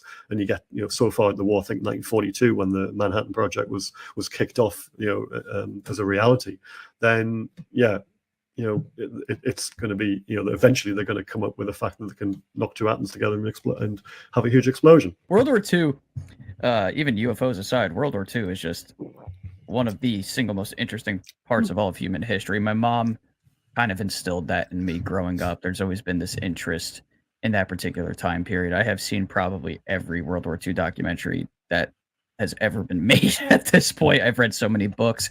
You feel like you're watching like some sort of watered down version of like Star Wars with like the Empire. It really is remarkable. But then you throw UFOs in there, but it all makes sense, right? Like you're saying, there's an agency that's present, and it's like, well, if they have the ability to move in and out of different points in time and space, we don't even have, like, based on our previous guest and what he was talking about, we can't even call it time travel at this point. It's just travel, right? It's just, I don't even know what we need to make a new word for it at this point. But it's like, if you could go and watch anything, that's, what? That's interesting, because there have been a lot of major catalyzing, almost like nexus moments in human history where there have been UFOs reported. And it's like, well, what the hell is the connection there? I have footage on my computer of UFOs that were seen in New York City during the events of 9/11. I have things similar to that for the Fukushima meltdown. I have the eruption of Mount St. Helens. There were actually UFO reports there. So perhaps there's some validity to what you're saying, Graeme. Like maybe they are aware of these like nexus points and they're like, let's go watch. And someone on Twitter recently said, could you imagine if they have the beings, the NHI, whoever they are, could you imagine being able to like go into their library and actually see some of these things that there's no footage of? Like this weird cosmic library, and you go to the Earth section and they just have everything. I mean, my God. What I'd be interested in knowing is when you look at other countries and what they're researching and what they found out that we don't know anything about. So like Russia and China, this is Brazil. An element of what's going on at the moment. There is a race to get up to speed, to get the information, to get technology, to do whichever way that you look at it. There is a race here between Russia, China, and America and England. And that, unfortunately, I think that race is Russia and China versus America and England and the rest of the world. So who Yeah, gets there first? I think that's fair. Yeah, and I think that Russia is coming up in conversation more and more and more recently. There's talk of the intercepting of UFOs in late 1996, firing on them, downing Russian planes. All this information that people are talking about now, and I wouldn't be surprised if an element of planned disclosure coming from the States at the moment is to make sure that they have control of the narrative of it. Because the longer you leave disclosure, the longer you're leaving it for somebody else to come out with it. I feel like it really is going to depend on us to keep the pressure on if we want to get anywhere with this. And I feel I am optimistic. I will say that I feel that based on what I know of this entire situation, that there is an active effort going on in at least my government to get this out. But at the same time, there's these old bureaucrats that either want to keep the power, the money, whatever comes of that, or you have the ones that are afraid that these are demons. They have their religious values and such, and they're like, we shouldn't even be tampering with this. Not that they're not real, they're real, but we shouldn't be going there. We shouldn't be studying them because who knows, Book of Revelation, whatever. So it's there's a tug of war going on, but I feel like it goes back and forth, but every now and then there's like a real nice big tug from our side, and then it goes back, and then a big tug, and it's like it's a slow crawl to the finish line. But I think that we have a chance. I do. I feel like we do have a shot. I think we've seen more movement in the last sort of 6 years than we have in the last 60. Oh, incredible! It's amazing to be able to live in this time period where there's been so much movement, and you sort of feel for the people who were here before us, the people who were so interested and so invested in it, but seem to get nowhere. Yes, okay, they had their own, I guess, their own breakthroughs, but in terms of how much has happened in the last 6 years, it doesn't seem to compare. So I'm really thankful that I've been able to live long enough to be able to see this. And I guess if I don't see disclosure, the president standing on the White House lawn, then okay, that's maybe not the end of the world. But for what I've seen, I'm really happy with, and I'll be even happier still when things move on apace. But yeah, it's great living in these times. Absolutely, things are going to get really weird soon. I think it's going to get very interesting over the next couple of years. I really do. Well, let's see what happens when Congress comes back and see if the momentum keeps up. Definitely. And see if News Nation keep on their pressure, which, let's face it, has really helped. The fact that they've kept very the much story so. going. I commend them for everything they've been doing. We've got the Schumer legislation coming in, so let's just hope that works correctly. Let's hope that doesn't mean that they just classify everything and we don't see anything. But I think it is a process, and I think we are on that journey now. And the genie's out of the bottle, the toothpaste is out of the tube. Whatever way you want to look at it, and I think it may feel like it's 2 steps forward and 1 step back at the moment, but at least it's heading in the right direction, and I think we will end up still more steps forward than there are back. So hopefully, hopefully it stays that way. We don't want to trip. Yeah. Let's take this opportunity. Thank you, Graeme, for coming on and speaking to us today. It's been absolutely fantastic to hear you speak. We'd love to speak to you again soon. So from me, thank you very much, Tom. Thank you very much. Cheers, Graeme, Tom. Thank you. Incredible, man. You're a wealth of knowledge. This week I'm going to be reading your books. I'm so excited to do it. I find what you delve into specifically just so fascinating, and I'm giddy just to start reading what you've put together, and I appreciate the work that must have required. As somebody who does heavy research myself and makes content, like I have a very good taste of that now. So my hat off to you for your efforts, honestly. Oh, thank you. Well, as I said before the show started, let me know what you think of the books, because I'm always interested. Absolutely. You're getting tagged. I get tagged. It's always nice to get some kind of feedback, whether it's good, bad, or indifferent, because that's what you need just to develop as a writer as well. So yeah, that'd be great. Thank you both, guys. It's been great. Thank you so much, Graeme. So there we have it. That was our interview with Graeme. Yeah, it's a great interview. Well, not all of it, obviously, but and there's at least another hour. I think it's probably about another hour and 10, hour and 20 minutes added onto that. Yes. Yes.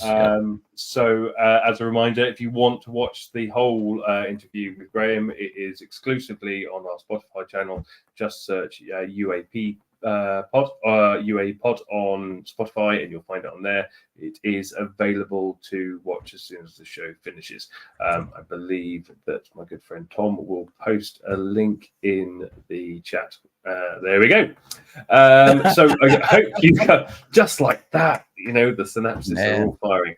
Right. And if you are watching this live and you've missed the beginning, then when the show finishes, it will also be available to watch from the beginning on our YouTube channel, and it will also be available to watch on our Spotify channel from tomorrow morning as well.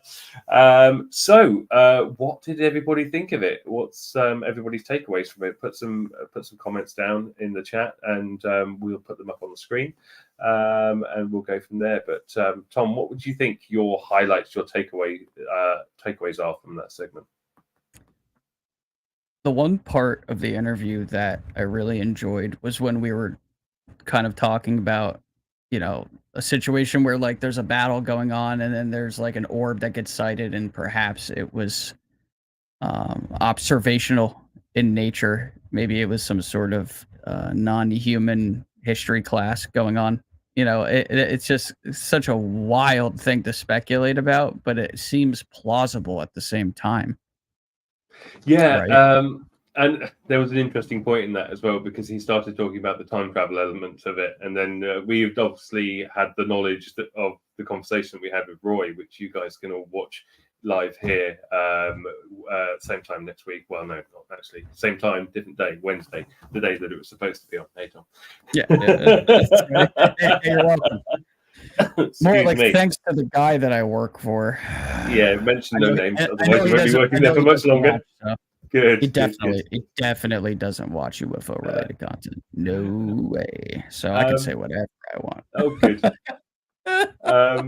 So yeah, and then if you take time travel out of the equation and say, well, the time travel element of it isn't possible for reasons that people may understand when they watch next week, if they choose to believe that way or not, that's fine. Then what else could it be? You're talking about nexus points. You know, if there's beings out there watching us, they obviously have a better idea of what's coming on this planet than perhaps we do, and you know, they can see from a more educated eye that perhaps something's interesting or going to be interesting, so therefore they definitely it's a lot when it comes when it comes down to world wars, obviously, you know, that's everywhere, and they would obviously be able to see that. And the other key thing is nuclear installations. In fact, Tom, you posted something on Twitter, was it last night, about hotspots? Yeah. Well, that, you know, the Pentagon, interestingly enough, released this like hotspot map, but there were a lot of good points that were made by different individuals that commented on it. That it really isn't technically a great representation of UFO data. Wow, my post is up to 700 likes at this point. Jesus. So I know. I saw you had 115,000 views on it last time I looked. I was like, yeah, I know, it's crazy. So, I'm looking for the one comment that, well, the one point I'll make too is that it's like, well, where's Brazil? Where's South America? Like, this appears to just be representative of perhaps sightings that are maybe tied to military installations. U.S. military installations. Correct, because if you look at where all of these hotspots are, we have military installations in every single one of those hotspots. But what's interesting, though, is that the visual representation highlights a significant UFO sighting zone near Nagasaki and Hiroshima, obviously, where we deployed the atomic bombs in August of 1945. So that is definitely something to think about. But what grabs me about that is the fact that that happened so long ago already. Why are they still swarming there if that it's come and gone? It's been decades since those bombs have been detonated, so why are they still hovering near that area? I don't have a good answer for that one, honestly. I need to speculate more about what the potential is for that, the reasoning, but it's apparently something that is popping up in the data that is being noticed by somebody. And I thought it was interesting that the Pentagon like put this together and even shared it. I'm like, I wouldn't have expected them to do it. You know, it's just I can't read these people, man. They're hot, they're cold, they're north, they're south. I can't figure them out at this They're point. trying to show willing to a certain degree, aren't they? And maybe, right? Maybe dangling a carrot. I don't know. Or is it part of a drip feed disclosure? I mean, I think the drip feed disclosure thing I absolutely believe is going on. But then I absolutely believe that there are efforts by different individuals to subvert that particular effort. So it's a back and forth, and it's tiring. Well, there's clearly two sides in government, isn't there? There's the side. Sorry, it's getting late here. There's the side that wants to let this information out and this information to be seen by the people, and then there's the people, you know, like probably the Mike Turners that really have a vested interest to make sure that it doesn't come out. Yeah, it's unfortunate that goes on too. That's the problem. You know, I wish I could talk to the guy actually and be like, listen, let's level with each other for a moment here. What's your reasoning behind this particular maneuver? You know, why? And I bring up, like, I see you've received, you know, payments from these aerospace companies, these private entities, and I want to know, is there an influence here? Like, come on, like, just what the hell are you doing this for? Because I don't see any good reason for him to do that at all. Like, there's no I can't perceive in my mind a response that he would give me in an interview that I'd be like, oh, okay, I see what you're saying. I don't see it. Not for that. Not stop hearings. It's like, you know, we're at the very beginning of this, and you already want to kind of like put your boot on the neck of the effort. Like, that seems subversive to me. Do you think, though, that maybe the people that want to keep it under lock and key still, do you think maybe there is the potential that they have information that they really just don't feel the population should know? Like, you know, I tend to err on the side of, benevolent beings, and that, you know, generally speaking, that they're visiting with good intentions. And that's the narrative that I very much like to go along. But am I going along that narrative because that's easier for me to hear and easier for me to deal with? Is there a possibility that we're looking at it that they don't want to scare people, that there is a nefarious side to it? Yeah, you know, again, I do believe that some of the secret keepers do have good hearts, right? That they believe they that can't all be bad. No, not at all. It's not even realistic. And that they're doing what they're doing because they do believe it is actually in the best interest of society, for even if it's for some of the reasons that are kind of like worn out at this point, mass panic and, you know, the collapse of economies and all these different things, you know, a la the War of the Worlds transmission and such. But that doesn't make them evil, right? There's a difference there. If you're covering these things up and then you're also murdering people, like David Grush has alluded to keep it secret, that's a different version of the cover up. There's the cover up to protect, and then there's the cover up to subvert. They're two very different camps to be a part of, definitely. And I feel like the reason this whole topic ends up being so jumbled up and difficult to navigate, and it's hard to kind of read what's happening, is because people are involved with it, and everybody has a different opinion. Like, you may have a committee of the Majestic 12 or whatever, but those are 12 individuals that have their own agency and they think for themselves. And perhaps there's even been times where a few of them have subverted the others. It's not improbable, and it's likely, especially when it comes to matters of such extraordinary magnitude, such as this. So that's why we see what we see. It's because there's a lot of different ideologies that are kind of like in battle with one another. That's what it looks like, at least. Yeah. We just had a comment come up here that Gresh's claims regarding deaths are suspiciously vague. I think a lot of David Gresh's claims are vague, but they also have to be vague because he's being watched incredibly closely. There's obviously things that he's been cleared that he is allowed to talk about, but he isn't allowed to talk about specifics.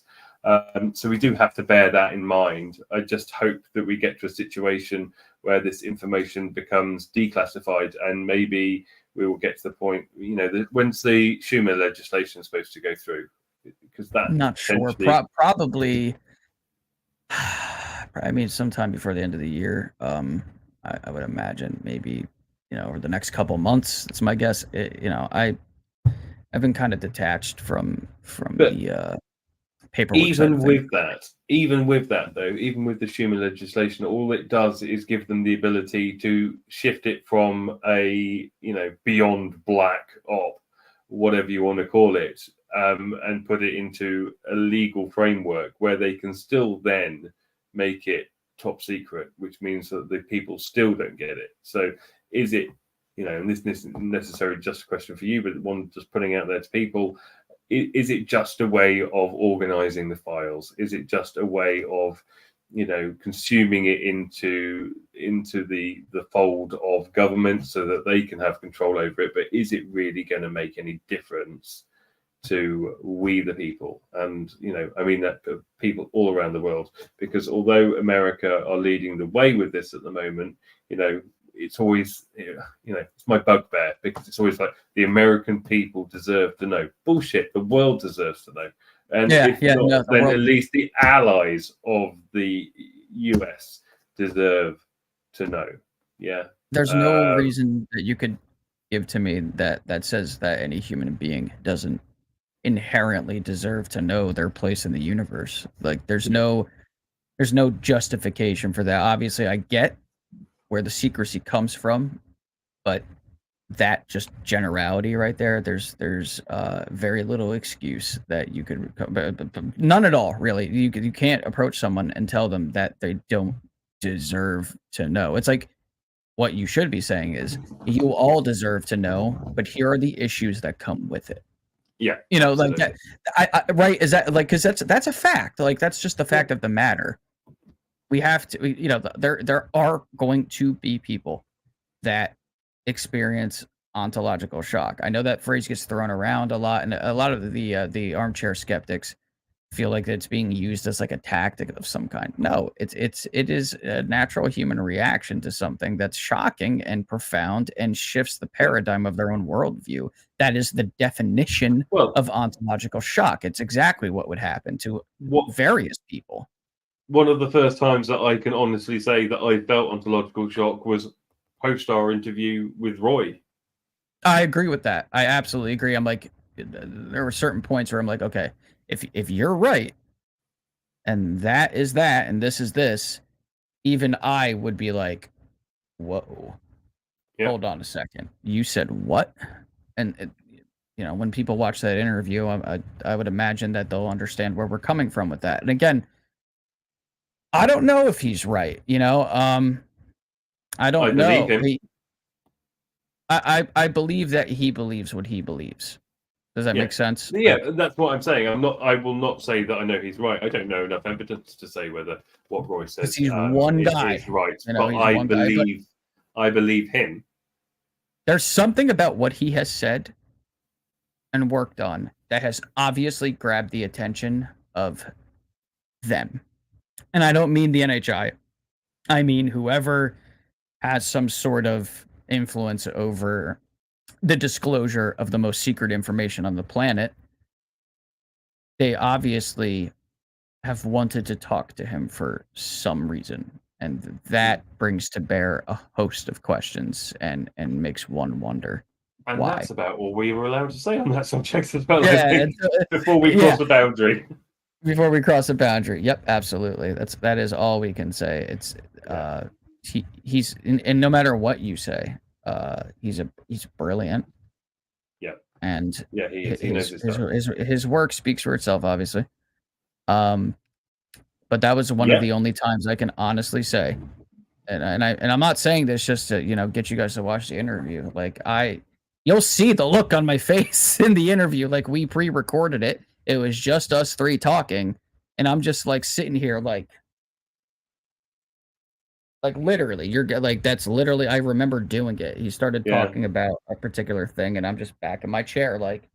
And the thing with the Roy interview as well is that we chose to pre-record that one. We could have done that one live because he has to be, because there's for certain reasons, we needed to make sure that it had to be pre-recorded. Yeah, this one had to be. It happens in this field, and again, some people think that when podcasters say that type of thing, that they're just bullshitting. Like I have the footage of the man literally making the request. So you know what I mean? It's like if we bring on a guest and they say, listen, I have to be careful because this, and this, that's not their fault. They've been thrust into this situation. There's been situations where I've had to be careful with certain questions and certain things that I've said at the request of a guest. Because that's it. 700 watching. Are there 700 people watching us right now? Yeah. Epic. What? Well, yeah, I guess so. Twitter, your channel, my channel. Hello, everybody. Wow. Because it says in the corner here on StreamYard that there's 10. Yeah, but is that showing all the channels and Twitter? There's probably. Oh my God! I mean, and that guy's listen, not for anything. When we did the first round table, when we did the first round table that I did, that had I didn't realize that there were 400 people that watched that on Twitter until after. I didn't know that either. Yeah, and I was there. Yeah, I know. I didn't know about it until just now. Like, this is a good point, though. So, if you are watching this on Twitter or X, whatever you want to call it, thank you for Elon Musk for confusing things in a way that they didn't need to be confused. If you are watching this back or watching this live on Twitter or X now, can you please at some point head over to us on YouTube and subscribe? And also next time we're live on here, remember that if you head over to the YouTube channel, then you can leave live comments, and we will reply to the ones that we deem appropriate. Shall we say? Yeah. I feel like somebody just shocked me with a cattle prod. Plus, not for anything, maybe it's a synchronicity. I don't know. I'm a guitar player, right? And I like metal and all types of different music, but Jimi Hendrix is my favorite guitar player, and this guy's name is Metal Hendrix. And I'm just like, what's up, man? That's dope. If we really have that many people watching, like, thank you so much for taking the time to be here with us and to listen to us speak. And this incredible. Is the first show. And it's a day early, so no one knew about it either. So. Right, and I did my best to kind of put that out real quick. Oh my God! Yeah, you did a great job. You did a great job, and we're not finished yet, so we should probably keep the momentum going because it's 11:20 here for me. So it's gonna. I don't want to start yawning live on screen. Might be time to speculate. Shall we? That's a good segue. Speculation station. Look at that. We really need a producer though, because this, What should happen is when that happens, we should have a way to change the background too. You know what I mean? Yeah. It would look kind of cool. So, what is Speculation Station, Digby? Why don't you explain that to everybody? You're the one who came up with it. Well, yeah, I know. So the idea of Speculation Station is basically it's the end point of the show where we come up with something that maybe has happened in the news in the last week, or an idea that's popped into our head that we want to explore a little bit more, something to get the old grey matter ticking over, and more importantly, a point to leave with you guys to ponder for the next week. So I've put this one. Yes, I've dumped this one on Tom this week. So he's got this week's Speculation Station. But if you have a point that you would like us to ponder for next week's show, then please drop us a comment or send us a DM either to my inbox on Twitter or on Tom's. We're pretty good at replying to people, so please do get in contact. I'm okay. Any of these ways. Yeah, okay. I try. I could do with the attention, to be fair. So just send them all to me. It'd be good for my algorithm. Make sure to follow Digby. Yeah, please, come on. Get him caught up so we're on even par. So he doesn't feel bad. Or more. Yeah, but actually, to be fair, mate, your post from last night, that upped me another 36 followers. So that's great. I'm happy to see that because I want all the people that especially like my inbox. Yeah, I could definitely work it into some interesting posts.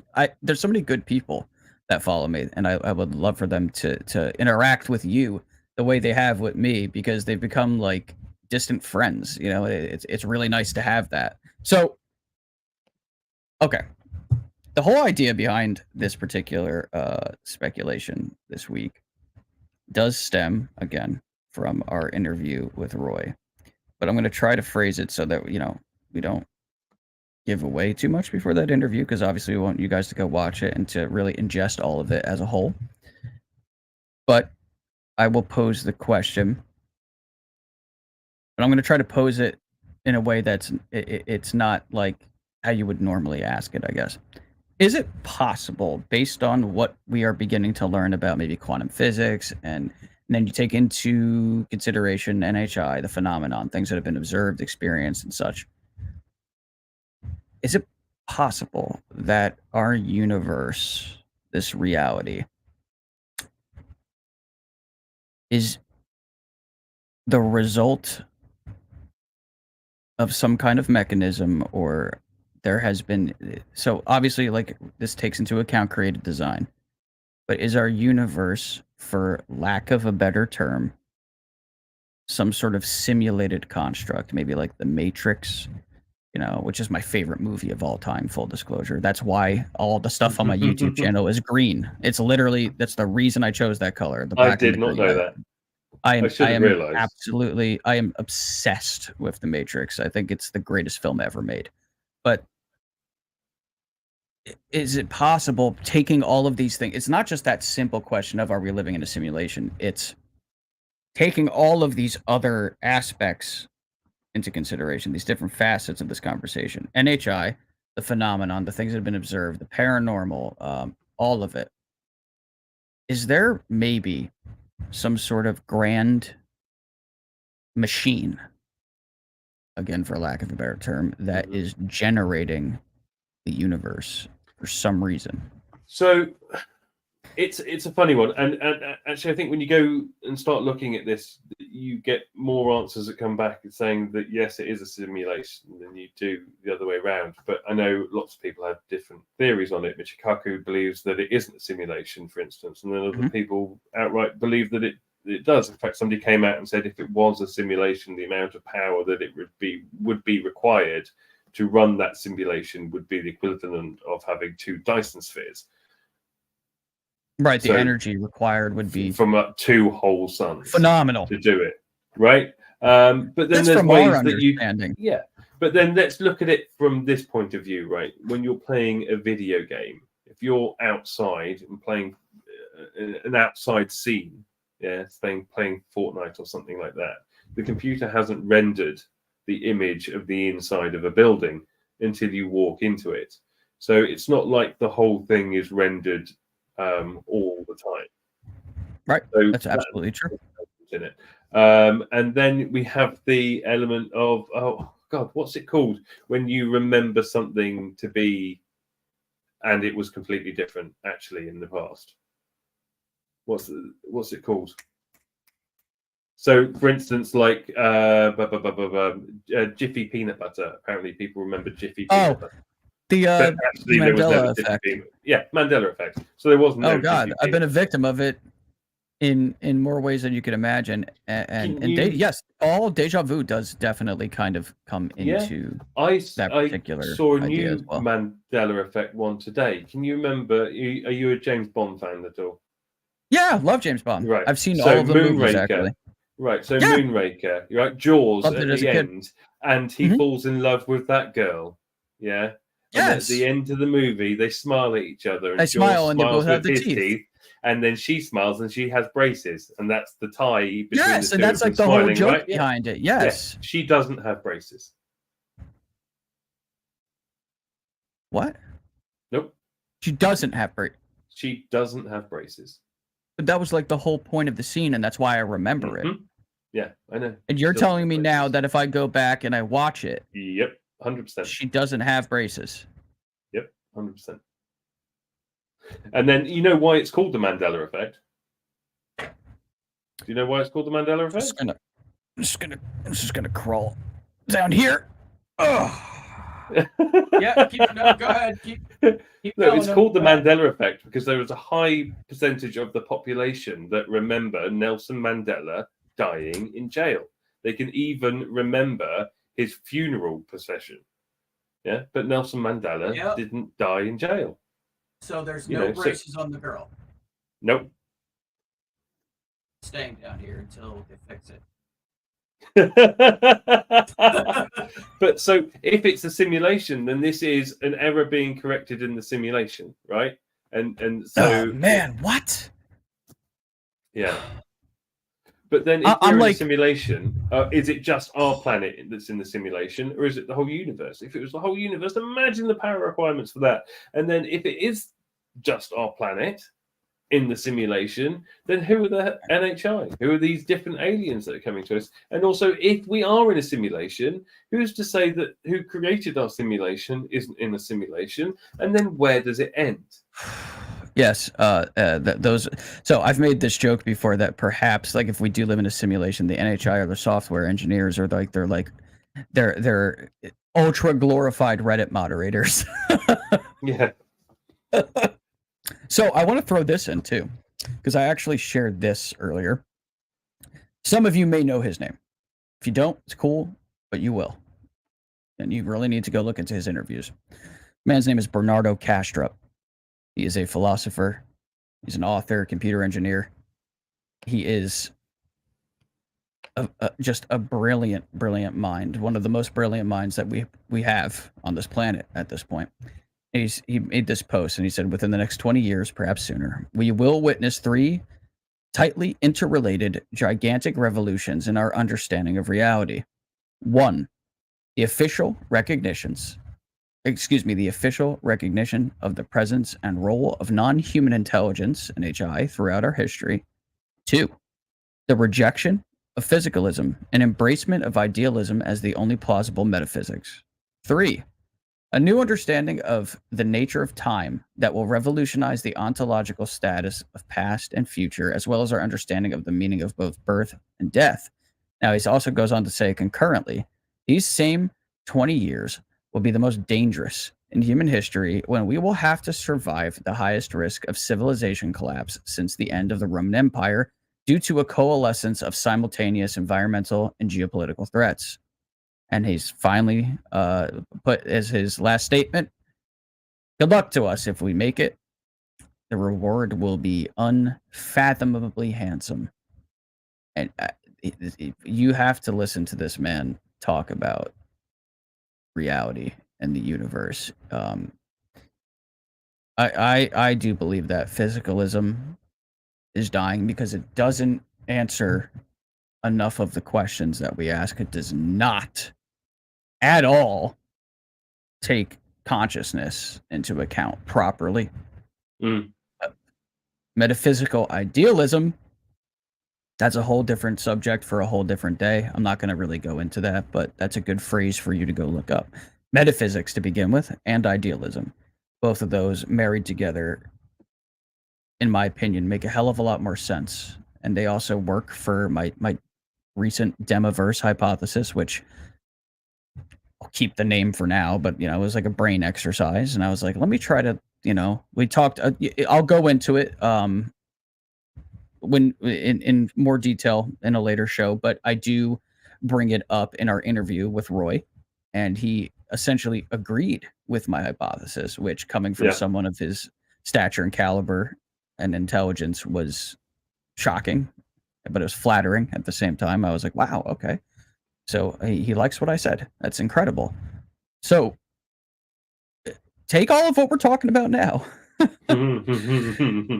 and ponder it as much as you want, and then you'll go watch the interview with Roy, and then we'll all meet back here and we'll have a conversation about it. I think I think the chat after the interview with Roy next week is going to be it's going to be a good one. In fact, actually, what I might try and arrange, I'm not promising anything, but if I speak to Roy, what I could probably arrange is we do a live Twitter space with him after the show. I would love to do that. I think he would enjoy that. He seems to really like that to some degree.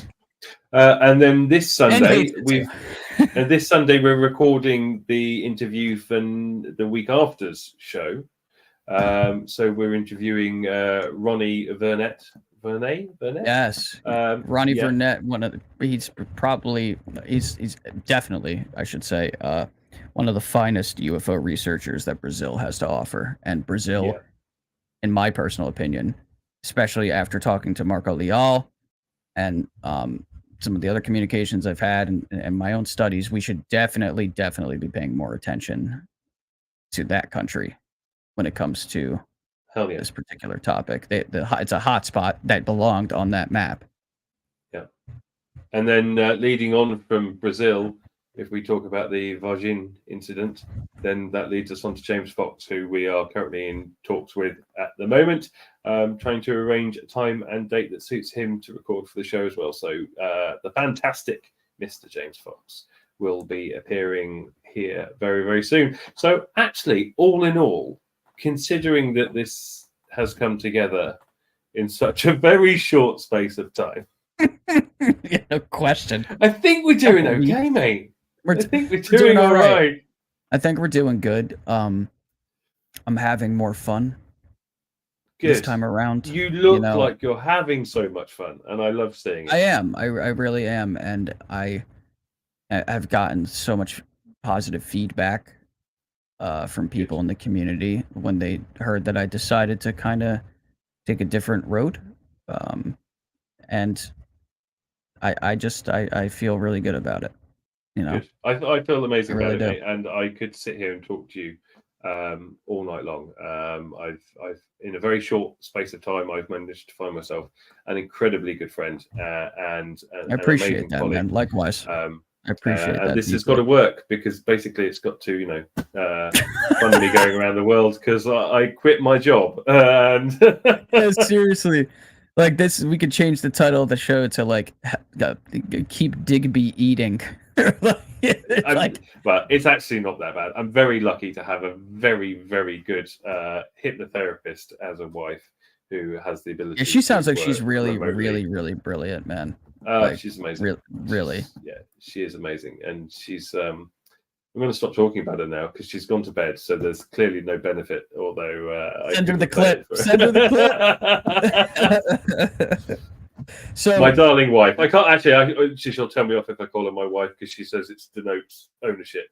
So I've heard that I before. won't call her that. I've heard that before. It's fair. It's a fair comment, to be fair. But it is a fact that that's like what she is to you under the eyes of like the state, right? Like but legally. More importantly, speaking. she's an incredibly beautiful and wonderful person inside and out. I'm very lucky to have. I'm really looking wait forward to interacting with her at some point. You will. Would love to. You will. Would love to meet her. Would love.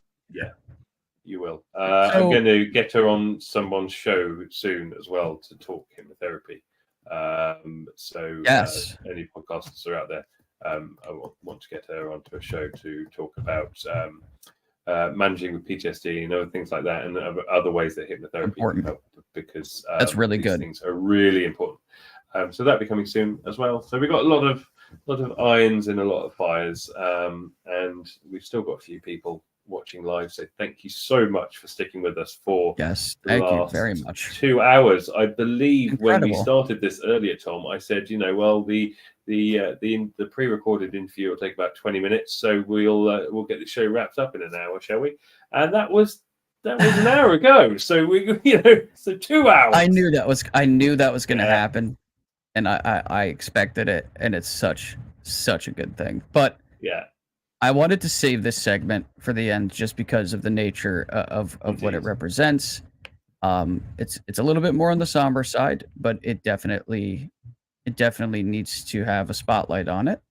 You guys will absolutely understand. So recently, only months before the 50th anniversary of the Pascagoula abduction case, the last survivor, Calvin Parker, has sadly passed away. And he, if you know his story, he was allegedly taken by a UFO with his friend Charles Hickson. And Hickson had actually succumbed to kidney cancer. Or excuse me, Calvin succumbed to kidney cancer on the 24th of August. So only, just days ago, really. On the night of October 11th, 1973, both Parker and Hickson, bearing puncture wounds on their arms, rushed to the Jackson County, Mississippi Sheriff's Office, where they recounted being abducted by aliens, non-human intelligence beings that they didn't recognize, while fishing at a deserted shipyard on the Pascagoula River's west bank. They described seeing a lengthy football-like craft around 9 p.m.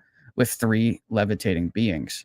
Suddenly immobilized, they were seized by these entities with claw-like appendages. These beings were characterized by bullet-like heads, carrot-esque noses and ears, and slit-like mouths. Inside the craft, a large robotic eye reportedly examined them before they were released. Despite initial doubts from officials, Parker and Hickson remained consistent in their accounts. A covert recording of the duo in the sheriff's office revealed their genuine distress and lack of deceitful intent. They subsequently cleared polygraph tests.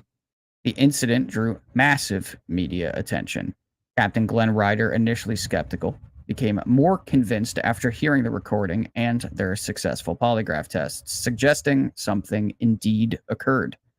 Post-abduction, both men authored books detailing their experiences. Parker's 2018 book, Pascagoula, The Closest Encounter, My Story, delves deep into the event. And Hickson, who sadly passed away in 2011, penned a book of his own, UFO Contact at Pascagoula, back in 1983.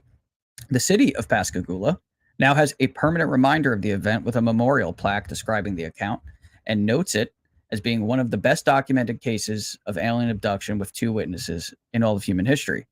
Calvin Parker, gone at the age of 68. So may Mr. Parker have an exciting new journey wherever he may be, and hopefully one day he and many other people that have dealt with that particular situation will receive the vindication that they so desperately deserve. Indeed. Very, very well put, my friend. So, on that note, we are going to leave you for this week. Thank you to all of you who joined us live, and if you're watching back, thank you for joining us for our first show. Please remember to hit that like button, subscribe, and share where possible. It really does help with wonders, and it really helps with the algorithm.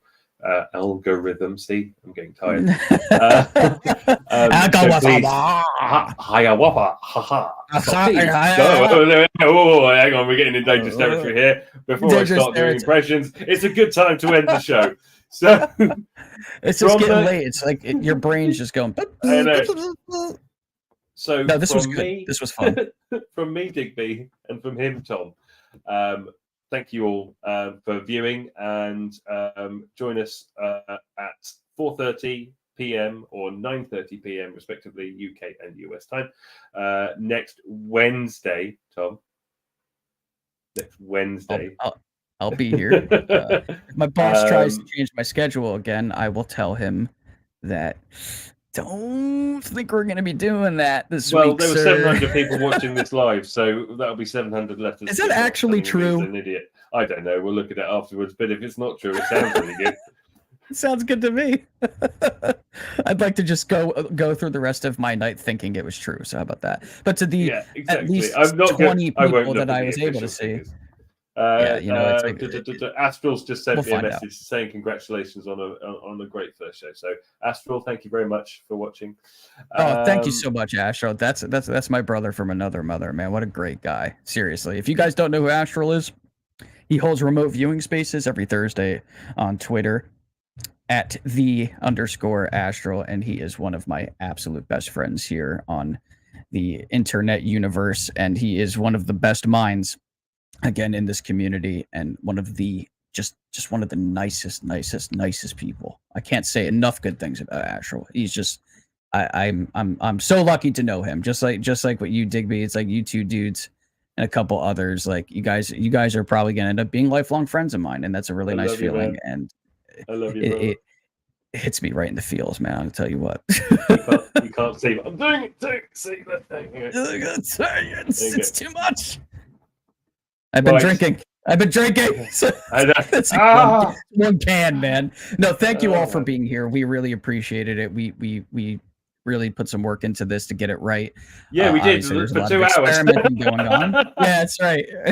We experimented. No. You know, we want to have fun with it. We're going to be serious, but we're going to go through, like I said to Digby, we were talking one day on the phone, and I said, I want the show to go through like all of the different human emotions, like the whole spectrum, because when a movie does that to you, like you come out of it and it's an exhilarating experience. So if we're able to kind of get you guys close to that and give you that feeling of like, wow, that was a really good show. I felt this, then I think we did our job, you know, and hopefully we all had a good time. Not just the hosts, obviously, but we want you guys to feel the same way we do.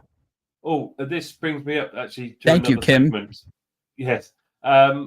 Another segment that I'm thinking for us to do on the show is a segment where we have people come on and join us at the end of the show each week to talk about their own personal experiences. So we will do we'll do our interview that we'll pre-record and play on the show. But then if anybody would like to be a guest on the show in the future, send me a direct message or Tom a direct message via our Twitter handles, and we will arrange to have you come on the show and talk about your own experiences should you wish to share them. So please do get in touch, and any other suggestions for the show as well, please do get in touch. But Tom and myself have waffled on for far too long now, so I bid you all a beautiful evening, and we will see you next week.